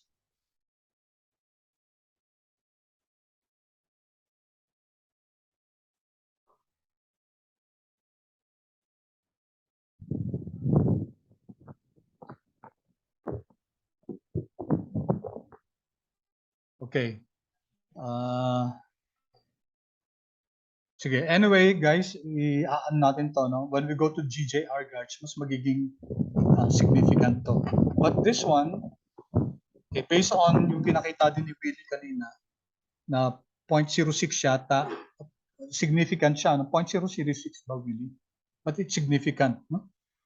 Ang null hypothesis kasi nito, there are no significant negative. Okay. There are no significant negative and positive reaction shocks based on the sign bias and negative sign bias test. So since it's significant, wait.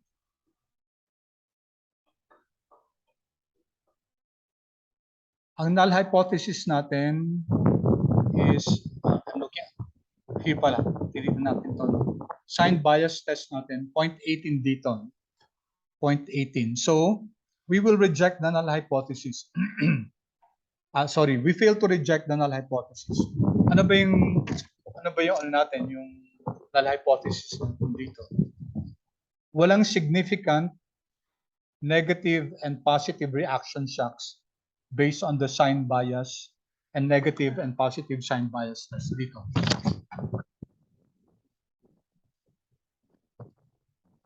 So what does this tell us? Walang difference, no? Walang difference yung negative or positive shocks. Ibig sabihin, symmetric. Okay, symmetric ito. Walang leverage effect. Kasi ang ibig sabihin, class na may leverage effect, may ibang impact si negative news. Yun lang ibig sabihin nun. Okay, so si sign bias test, sabi, not significant siya. Okay, 0.18. So reject natin, we fail to reject the null hypothesis that there's no significant difference between the negative and the positive shocks. Okay, so based on the model, walang significant effects yun sa yung negative news at saka positive news. Okay, kung may negative man daw guys, kung may significant negative or positive reaction shocks, it is recommended to use this is asymmetric power arch. Asymmetric power arch. So that's another model, no? A arch. asymmetric power arch. Kasi sa asymmetric, kaya nga sabi dito asymmetric, no? Kino-consider niya yung differences ng any, yung sa negative news. Pag negative news kasi baba yung prices, di ba? Kaysa sa positive news, yung taas ng prices. So there's a model called aapllret. So madali rin din gawin yan. And it's used especially kung may effect yung bad news at saka good news sa volatility.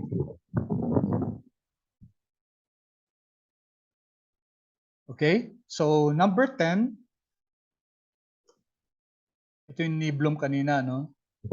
So this is our niblom. Okay, so what does this tell us? Si niblom naman, papalitan ko rin to.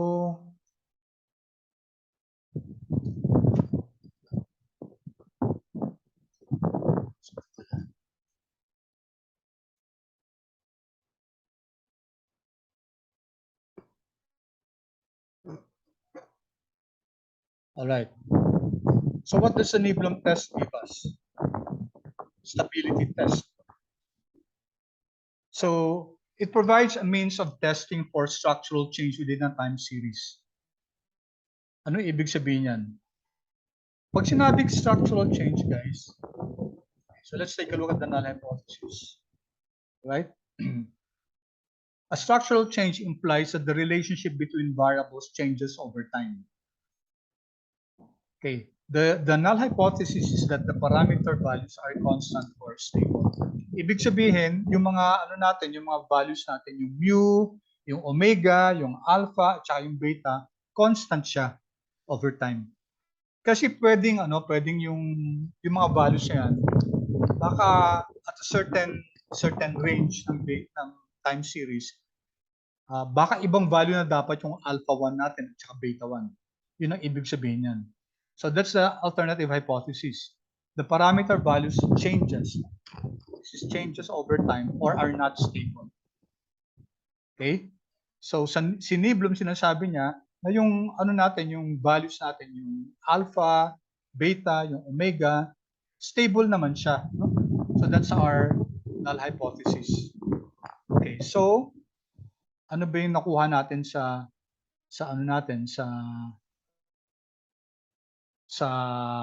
individual stats natin, no?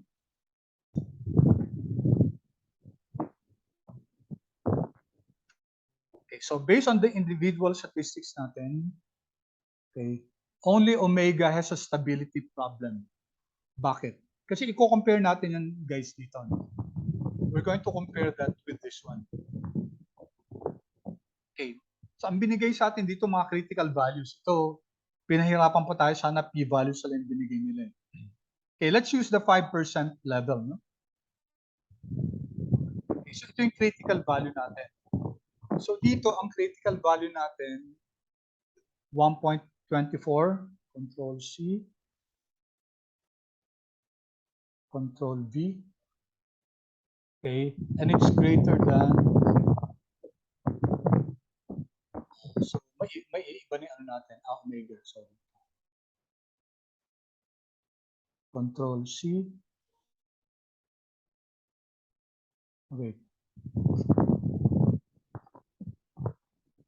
Wala.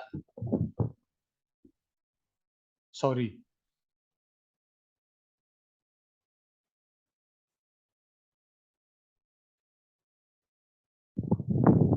So ito yung result natin. Right. Based on the individual statistics, ito yung individual stat natin. Okay. In particular, si omega, si alpha, at si beta. Based on the individual stat, no parameter has a stability problem. Okay. Si mu, no? Si mu lang ang meron. Pero yung mga arch guards natin, si omega, okay, si alpha at saka si beta, they are all wait, dali na naman yung conclusion ko. Sorry So only alpha 1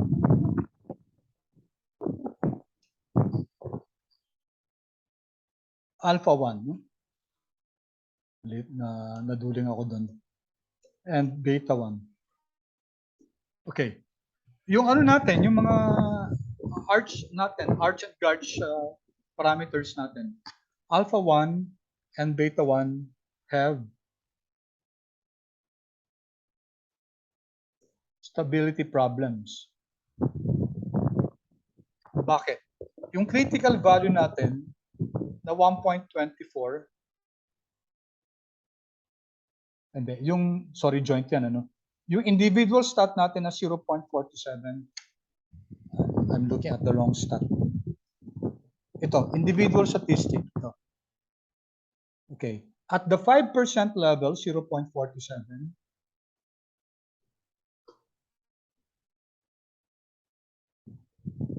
critical, so wala.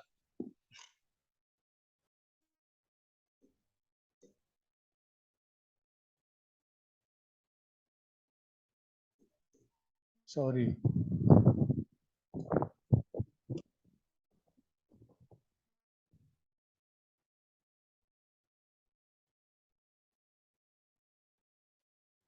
.47, okay.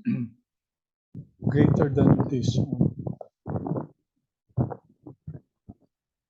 0.47 greater than 0.3339 and 0.3963. All right. Sorry about that. So, medyo may stability problem si ano natin, si alpha 1 at saka si beta 1. Bakit? Kasi yung critical value niya, yung individual stat, 0.47. Okay? Tapos, 0.47 is greater than 0.3339 and 0.3963.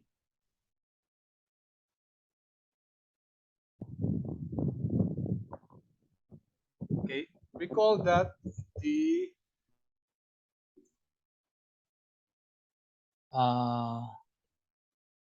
so mali na to. Alpha and beta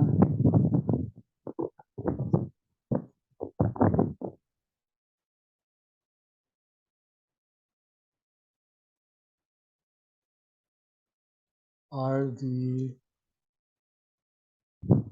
coefficients.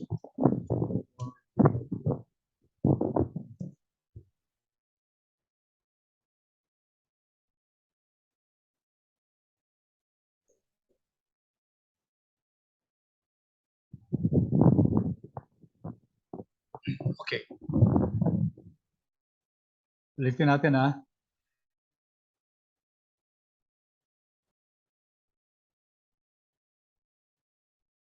So ang critical natin is 0.47. Okay. And 0.47 is greater than alpha 1 natin tsaka omega 1 natin. So ibig sabihin na yung alpha 1 natin at saka beta 1 natin, hindi stable yan. They have stability problems. Si omega hindi, no? And even the mu, no? Even the mu have stability problem. Ibig sabihin na pwedeng yung mga alpha 1 yan at saka beta 1 yan, nagbabago sila over the period. Okay? If they were all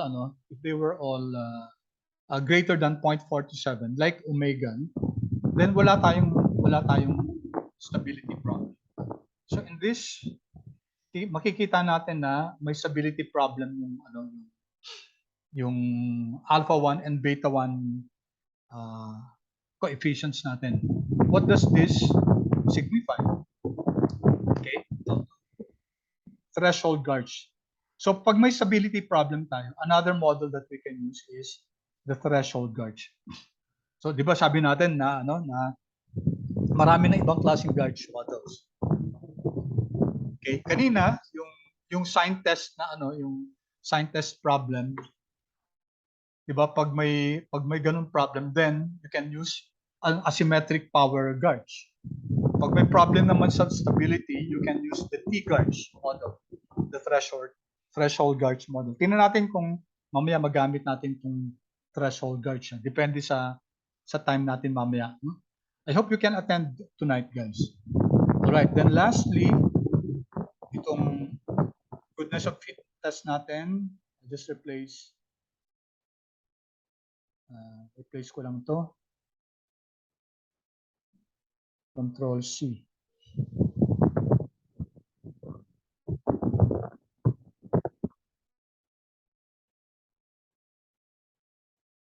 Control V. All right. So, ano yung null hypothesis natin dito? The residuals are normally distributed. Okay, so what does this tell us? So, hindi normally distributed yung ano natin, yung residuals natin. It's okay. No? It's okay. Kasi naman, nag-assume tayo na ano di ba? Nag-assume tayo na, remember yung distribution model natin? We assume that it's normally distributed. Okay? So, how will we address that? Huwag natin i-assume na normally distributed siya. So, pwede natin gamitin yung S student T distribution. Okay, however, kapag malaki naman yung ano natin, yung data natin, di ba? Based on central limit theorem, hindi naman nagiging issue na yung ano yung kung normally distributed or not yung ano natin, yung residuals natin. Okay, but we can address this itong adjusted Pearson goodness of fit natin na nagsasabi na ayan lahat sila na hindi normally distributed. P-value is very low, so we reject the null hypothesis that the residuals are normally distributed. Okay. All right. Ito. This one. Okay, sige. I-plot natin si model 1. Okay, so maraming plots na pwede nating kunin dun sa Garch, ano? Ito. Alright? And then, let me plot this one, which is equal to all. Let's plot all na lang.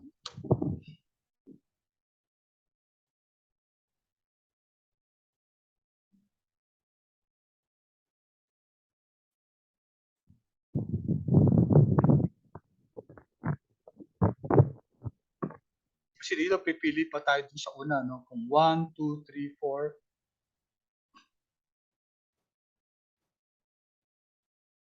Taking some time.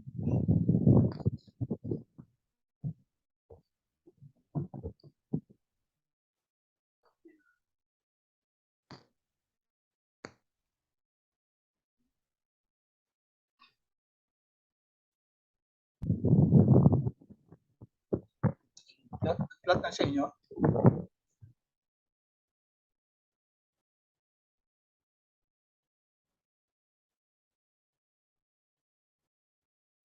Loading din. Okay.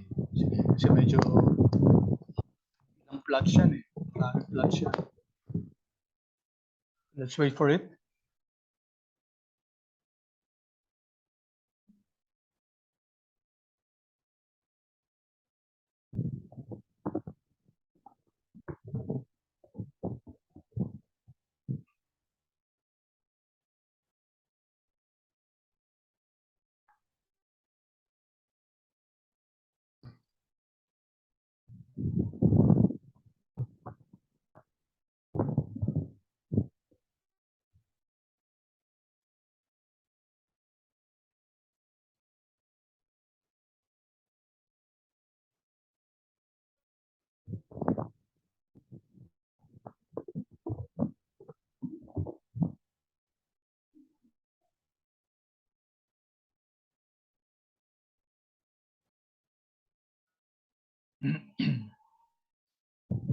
Sabi may class pa kayo bukas. Sino pa yung mga nagsasummer dito? Si Samir, si Steph, nagsasummer ka pa ba? May summer class ka, di ba? Ibang subject? Yes, sir. May klase pa kayo bukas, no? Yes. Tagal. Nag-run na sa inyo, guys? Nag-plot na? Loading pa din po, sir. Loading pa rin. Sige, hintay lang natin kasi maraming plots yan. Especially yung number 12, papakita natin yung news impact curve.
Pag nag-run na sa inyo guys, pakichat na. Pakichat na yes.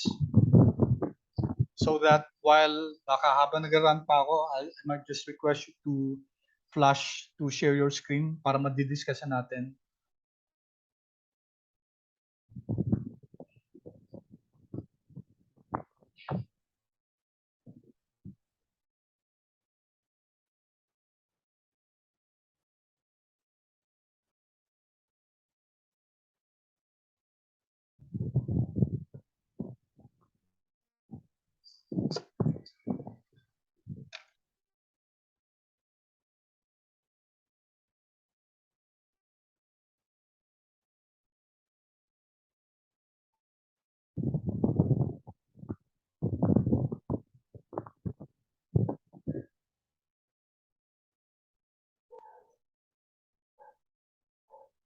Medyo matagal, no?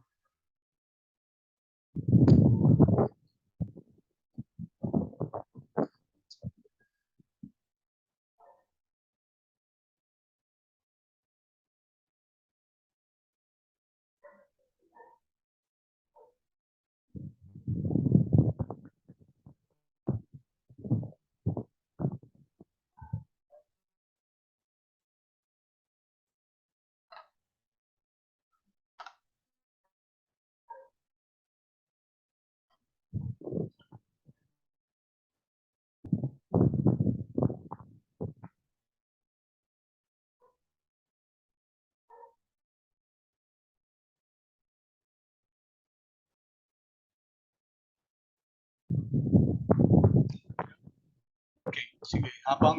While we're waiting for the pictures to load. Okay, so itong susunod guys, we can now forecast yung volatility, no? So here we created this object forecast1, and then we are using the function ugarch forecast. Okay?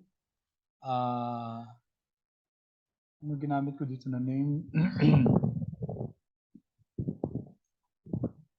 Fit or spec is equal to mod1. Okay, and then end that ahead. Which will be 20 days. We're not in 1 month, 22 days ahead. And then ipa-plot natin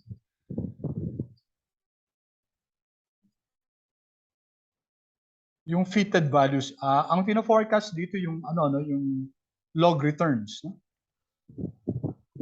And then yung yung naman guys, pwede na i-ano natin yung sigma mismo. Yung fitted values will be yung fitted ng forecast. Ang forecast 1 is mod 1.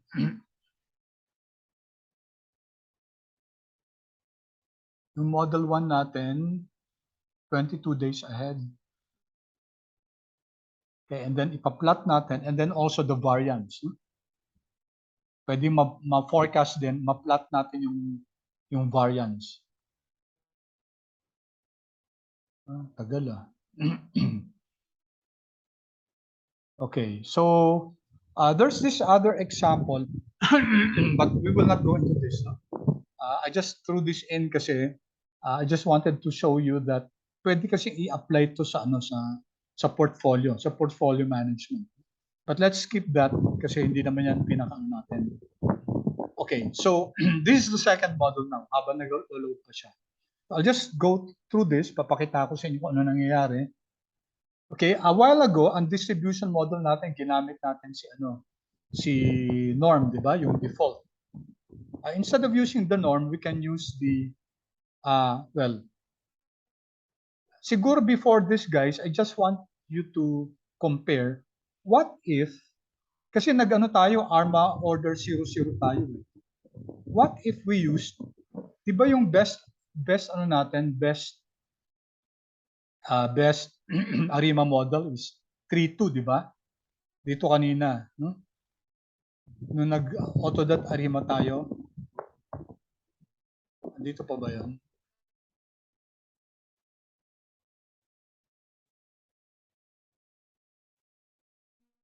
Okay, I think it was a 3.2, no? 3.2 model. Okay, what if, ang gawin natin ngayon, very quickly lang, papalitan ko lang ng konti ito.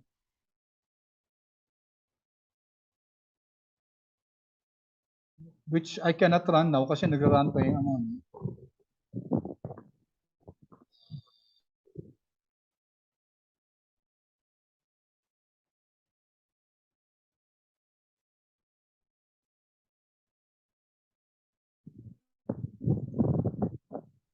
Ang akaiki natin dito is negative 5.2501. Control C.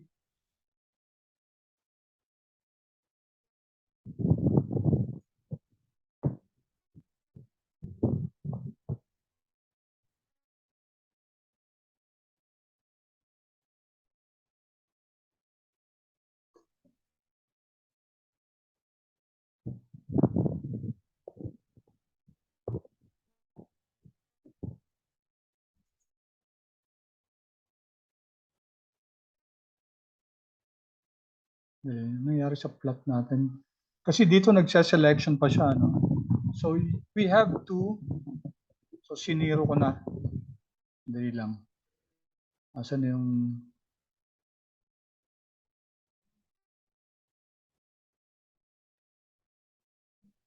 okay, let me, escape nyo nga guys, subukan nyo. Kasi nagsa-selection siya eh. Yan nyo pa-plot ko to. Yan, di ba? So pinapatype sa atin ng selection. 0 to exit. If I type 12 here, 12, enter.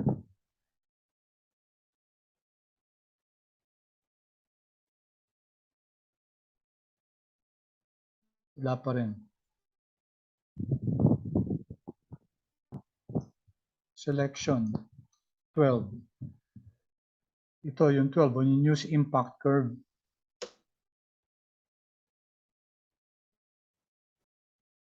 Hindi naman siya nag-plot.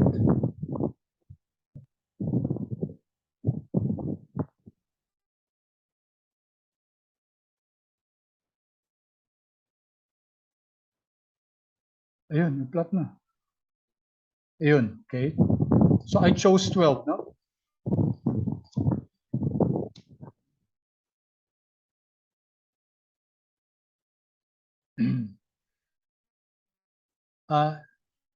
Has somebody generated all the plots?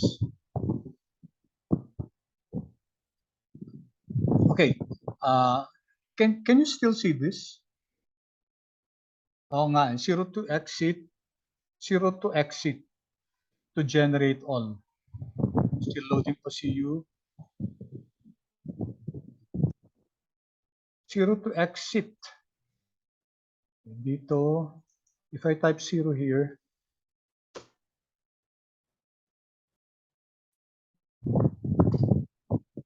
okay, ito yung ano, Ito yung number 12, plot number 12. Ito yung news impact curve. Okay. So what does this say? This is an example of ito yung symmetric kasi standard Garch tayo eh. Symmetric siya. Ibig sabihin nun, okay, itong negative dito, ibig sabihin mga bad news to. Ito naman yung good news. So notice na whether it's bad news or good news, pareho lang yung impact sa volatility. So that's what we call symmetric. No? Kasi pag asymmetric yan, it will look like more like this.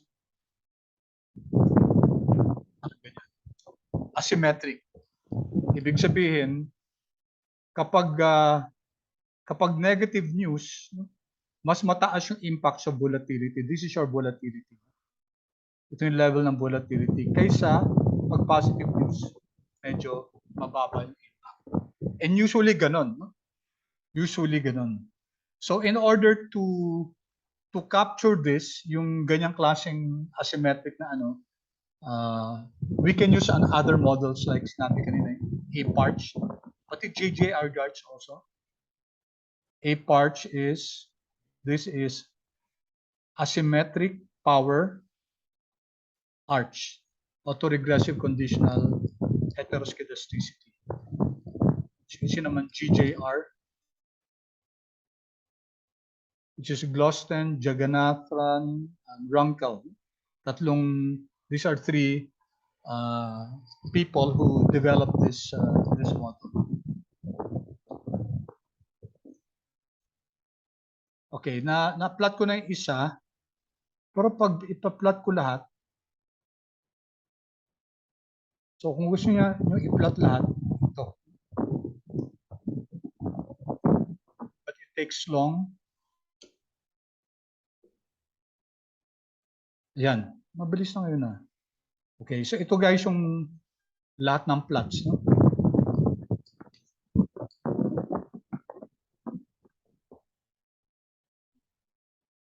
Okay. Take a look at this, guys. ACF of squared standardized residuals. Diba wala nang significant. Ito yung band natin, ang red na to. Standardized residuals ang Garch model natin.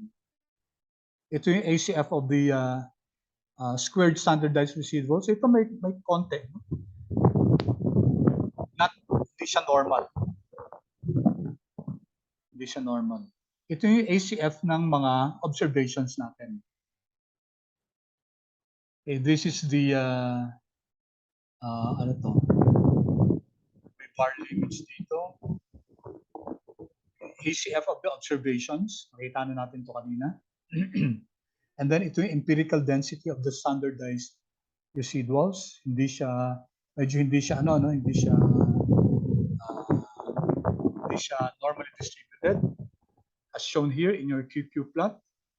And then ito yung news impact curve. Yan. So symmetric. Pareho lang yung effect ng kapag positive news at saka negative news. Alright. Kaya nagtagal kanina kasi nung rinan natin tong I saw my error, no?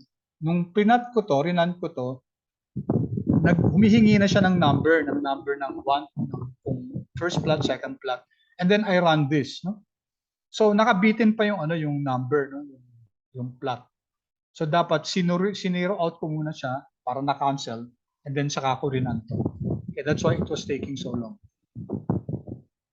All right. And then here, ito na yung forecast, no? So I'm creating this object, forecast 1. I'm using ugarch forecast. And the fit or spec is equal to model 1. This is part of the syntax. And then 22 days ahead. And then i-plot natin. Okay. So ito ang minomodel natin, di ba dito yung yung index mismo, yung log returns. Since ang model kasi natin ARMA 00 lang, di ba? So, expectedly, ang prediction natin will still be the mu. No? Ano ba yung mu natin? It's 0.00. Ano yung mu natin?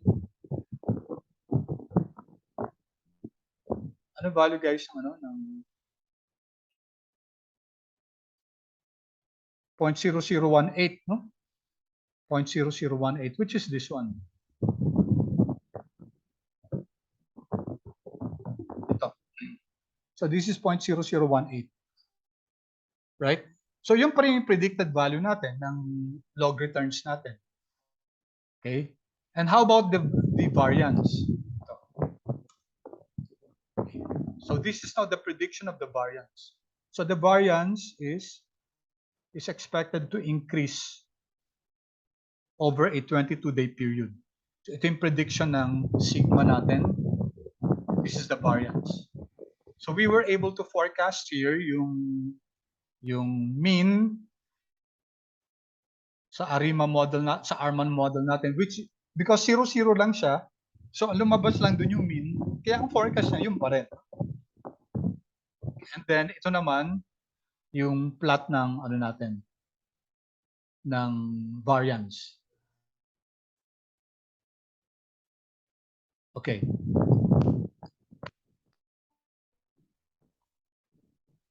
So, ito na yung second ano natin, model natin. But before we go to the second model, gusto ko lang makita kung ano mangyayari kung hindi ARMA 00 yung ginamit natin. What if we use, gawin ko lang tong ano kunwari ARMA 11. ARMA 11 ang ginamit natin. Kunin muna natin yung ang akaike nito nung ARMA 00 natin, Control C, Control V, no? Ko-compare natin yung akaike. Alright, so I'll run this. Normal pa rin siya. I'll run yung ginawa kong 11, tapos i-run ko yung model 1.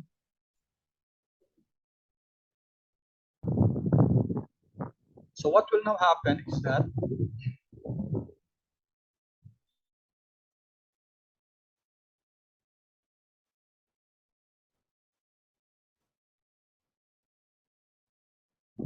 yeah. So this is now our new model. Ginamit ko 11. Alright. So we used 11. So kasama nandito yung AR1 at saka MA1 component. But they're not significant. Tingnan nyo. 0.914, 0.92. No? Hindi siya significant. So wala rin, no? Yung AR1, MA1,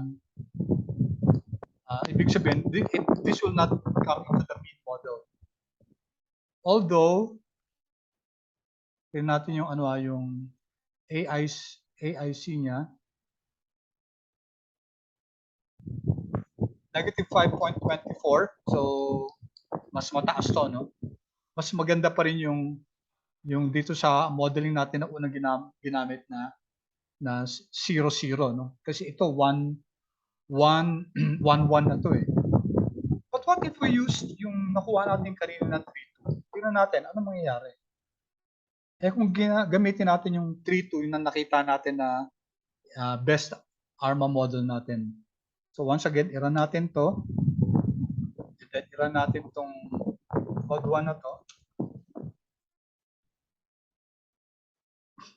Will generate now a new output na 3, 2 ngayon yung ARMA model ARMA model natin.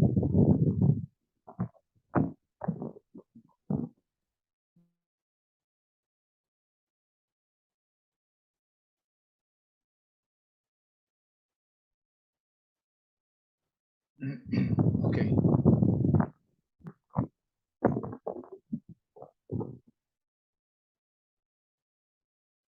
All right. So, kita natin, ba't 3-3? Dapat 3-2. Dali. Change. 3-2, di ba kanina yung model natin na 3-2. So, run ko ulit to. Tapos yung model 1.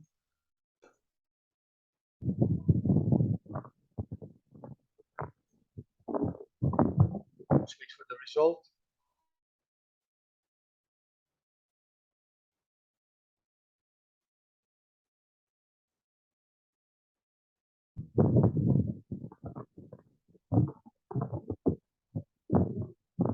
Okay. Garch Model 1.1, mean model 3.2. Okay, norm pa rin.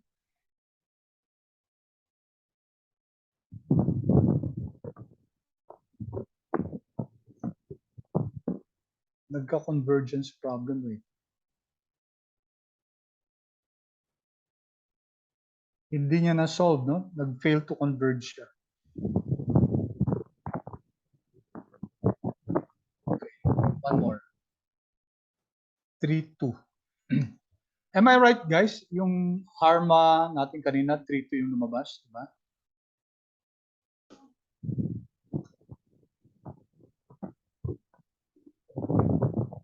Nag-fail to converge siya. So, ayaw. Baka sa akin lang ito, guys. Paki-check nga kung nag-run sa inyo. Sa totoo lang, guys, sinolve ko to kagabi. Nag-run siya eh.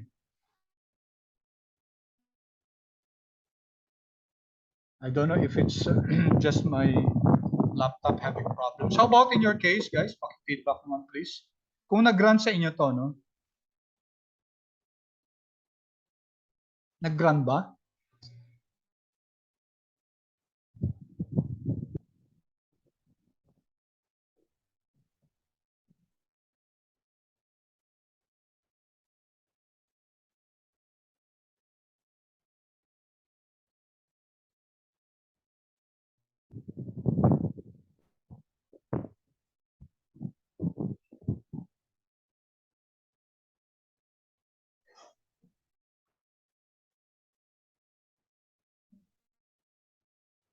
Hello? Feedback, please.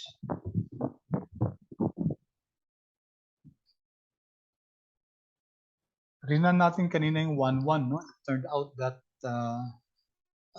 for this, hindi significant yung 1-1. Tapos sa akin ngayon, yung 3-2, which I'm basing on the ARMA model kanina, nagko-converge, nagkakaroon siya ng error sa convergence. In your case, guys, feedback please, nag-run ba? So yung i-run nyo yung spec 1, palitan yung 3-2 to, and then i-run nyo tong mod 1. Print it, and please tell me if you got results or you also have this message na solver failure to converge. Hindi nagko-converge yung model.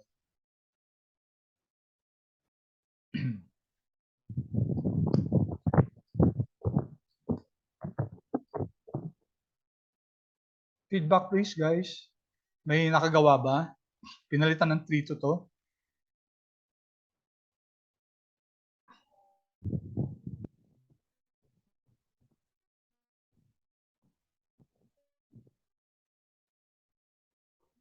Hello? Anyone?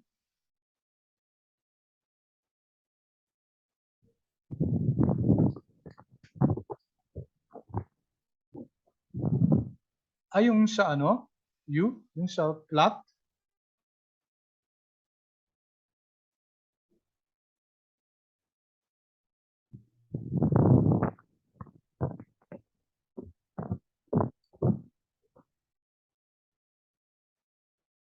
Yung sa plotting ba?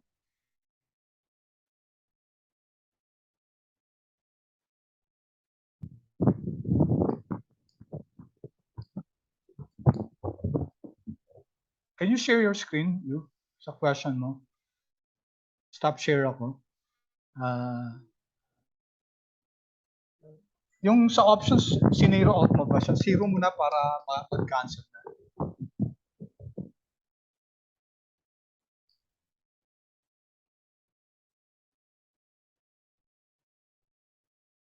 Ayan, no? Sa right side mo, sa console, naka-selection ka pa kasi. 0 mo na lang. Sige, 0 ulit. Yan, okay na.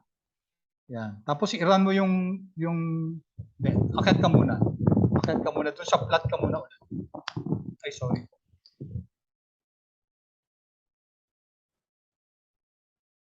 Hindi, sa baba. Yung plot all. Ayan, yung sa pangalawa na. Sa 354. 354 lang i-run mo. Ayan, diba nag-run na lahat, no? Okay. Sige, baba ka nga dun sa baba ka dun sa spec 1 natin. Spec 1. Gawin mong 3-2 yung ARMA order.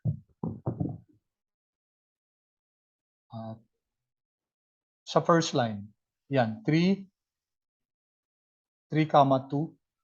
Okay, i-run mo lang yung line na yan, ha? Yan. Okay lang. Control enter mo. Tapos yung mod 1. Yung dalawang mod. Yung 210 yan. Sige. Okay, tingnan natin. O, nag-run naman eh. Diba? May problema lang yung machine ko. I-click mo nga yung unang output. Yan, sige. Ayan, tingnan nyo guys, oh. Sige, go up please. Hindi, yung sa result. Yung slider dyan. Yan, sige. Okay, let's see. So, all right. So, meron tayong mu, AR1, 2, 3, and A1. So, yung p-values na lahat 0. Ibig sabihin, significant to. So, our standard Garch is 1, 1. Our FIMA is 3, 2. And you have significant values. No? Significant yung mga, natin, yung mga AR1, AR2, AR3, MA1, MA2. Omega, alpha. Okay. Omega and alpha is significant. Go down, please.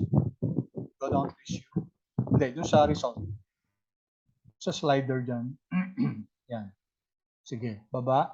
Tapos, ano yung akaiki nito? Negative 5.23. Ano yung akaiki natin kanina? Negative 5. Class, ano?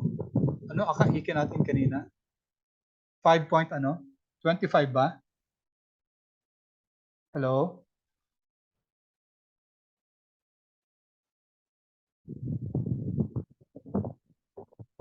Hello, guys?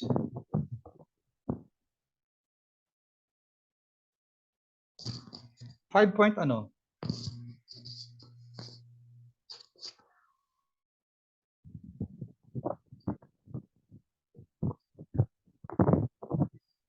.23 tayo ngayon, negative. Yung kanina, 5 point ano ba? 25?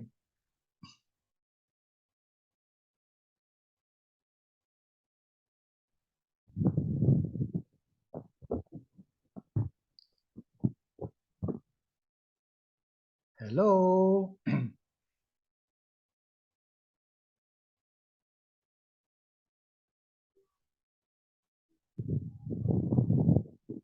Okay. Wala sumasagot. Are you still there, guys? Sige, thank you, you. No? So, nag-run sa'yo eh.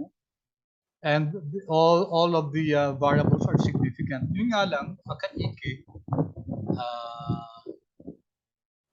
sa akaike, mas mataas yata yung kanina, no? Yung 0, 0 yung mean. Down pa nga. Down pa ulit. You please go down.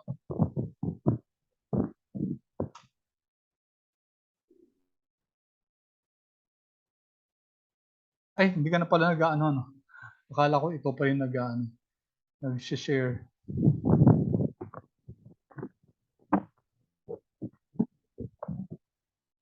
Okay, ikaw pa ba nag-share? Ikaw? Sige. Sige, down pa. Wait. Go up pala, sorry. So, ang aki-iki natin, negative 5.23. No? Tapos, yung standardized residuals natin, yung walang no serial correlation. No? Okay. no serial correlation.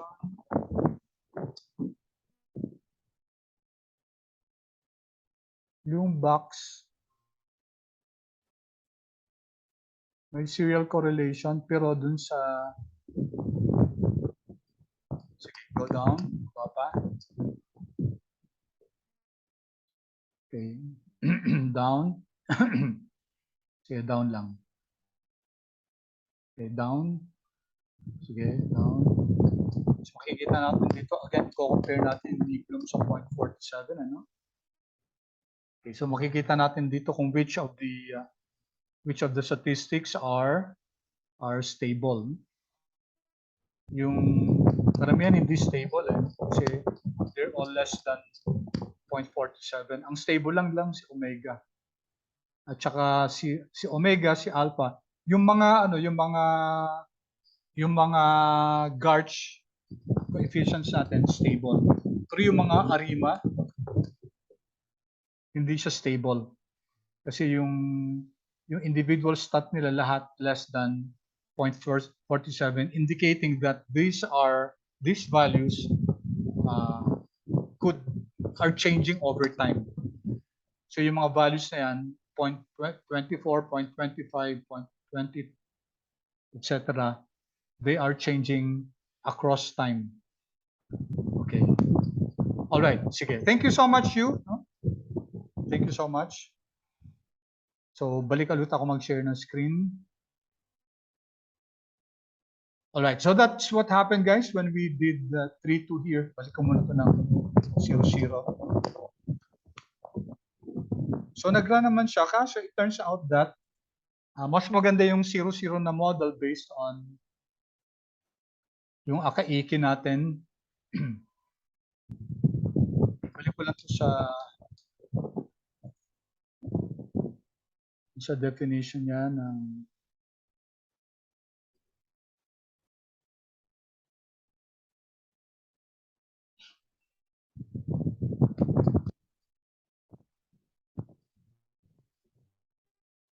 okay. Okay, so yung next model natin, guys, is Garch 11 pa rin. This time, ang distribution model natin is standardized student speed distribution. Okay, so pareho lang yung process. Okay, so ito list pa rin. Gawin natin tong para consistent dun sa ARMA. Garch order.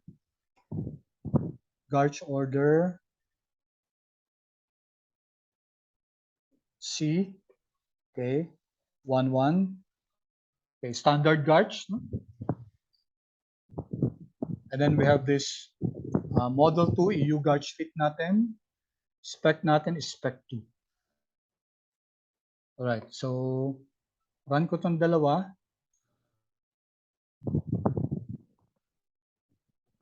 Spec 2 natin.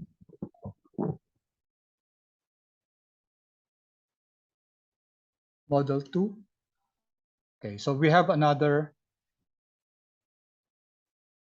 Pareho lang yung ano natin, yung Garch at saka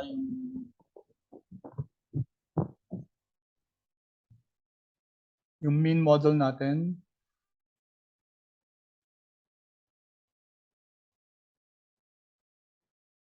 It's the same, no?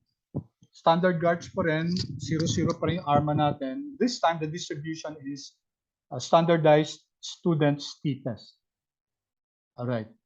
And if you take a look at this, mu, okay, significant. Si omega ngayon,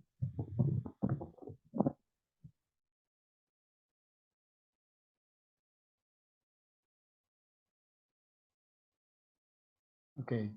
Si omega ngayon, hindi na significant, no? And then we have alpha 1, alpha 2, significant pa rin sila. Tapos may sinama na dito, no? Skew at saka yung shape. Okay? May sinama na kasi hindi siya na siya normal, t-distribution na siya. So nagbigay siya ng measure ng skew at saka ng shape. Alright? And they're significant. Akaike is negative 5.33. Kanina negative 5.25. So the Akaike here is lower than the yung normal kanina, no? Anong tanong ba? Yeah, thank you, Willie. Yeah, 5.25. Ito, 5.33. This is lower kasi negative to, di ba? So it turns out that this model using, instead of the norm, yung standardized student T, mas maganda tong model na to based on lower AKA. Tapos yung omega niya dito, hindi na significant. But since this is the intercept, remember parang intercept to ng regression, we still include it, no? Kahit na hindi siya significant. Okay? Kasi intercept naman yung omega na yan. Okay.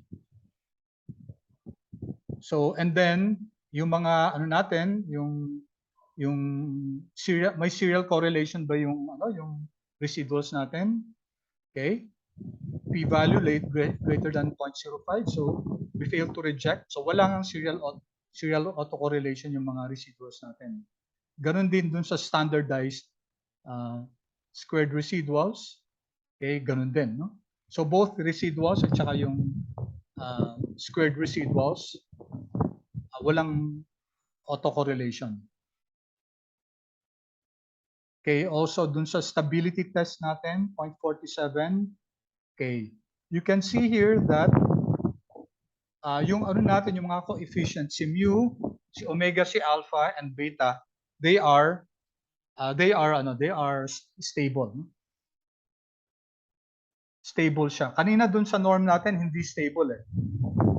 Okay, when we take a look at the coefficients, they are all greater than 0.47. So stable sila.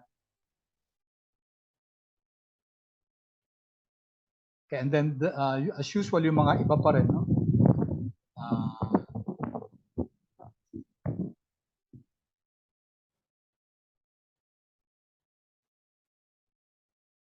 Okay.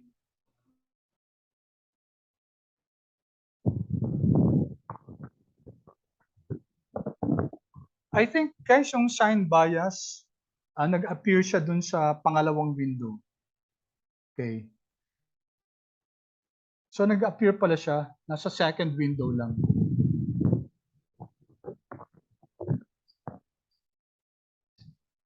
Okay, so this one also is telling us na walang leverage effect, no? Pareho lang yung negative at saka positive news as far as this model is concerned. Okay, nagkaroon lang dito ng difference, guys, kasi nagkaroon ng shape at saka ng okay, what's the other one? Okay, it's almost time. Skew at saka shape. Okay? So nadagdag yan na this is something to do with the yung kung sa normal distribution nga, no? Which we're not using kasi nga sabi natin we're using now the skewed student T distribution. Okay, so it's time, guys. Mamaya titingnan na lang natin babalikan natin yung dalawang yan. And I just want to show you yung third ito. Ito na yung pangatlo, no? Yung Gloston, Jagannathan, Runkel. So tonight, tutuloy natin to. We're going to finish this. And let's see kung maipasok pa natin si Garch at saka si Parch. So ang kaibahan lang nito, okay, idadagdag natin tong, okay, so pasok natin to Garch order is equal to C11. Okay, and then isasama natin to, no? Si model. Okay, so dito na pwede natin ipasok yung iba't ibang klaseng models. Yung kanina kasi standard lang naman yun. Okay, so you now have this GJR Garch. And then model natin, distribution SSTD pa rin. Okay, so if I run this, run na natin lahat.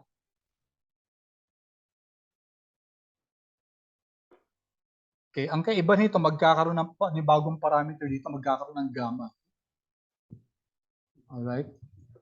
So it's time, guys. Just 1 minute. Okay, pakita natin yung mga parameters natin. Okay, may gamma na. So si GJR Garch introduce na to.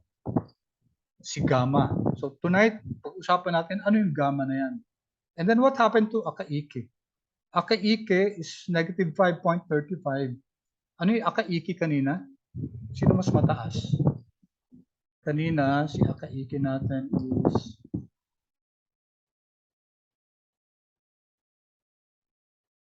$5.33, no?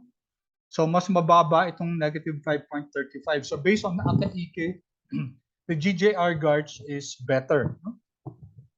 Mas maganda tong GJR Garch.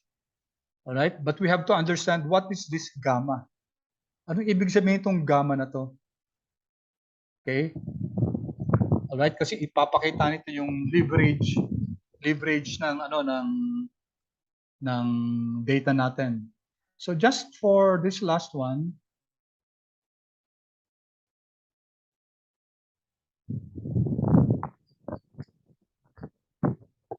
i-plot nga natin itong si model 3. Tingnan natin.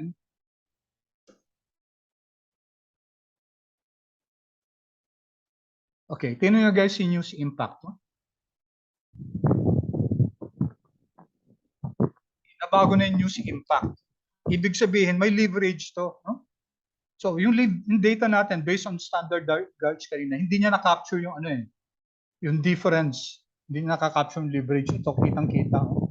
So ibig sabihin, mas malaki yung impact sa volatility ng negative news kaysa dun sa positive news. Take a look at the news impact. Okay?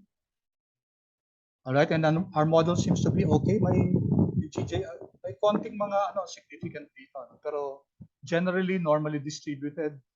Okay, SSTD kasi yung ginamit natin. All right. So, we'll continue with this next tonight. I hope you can come. Last meeting natin is stop recording ko na muna. Our last meeting will be tomorrow evening, no?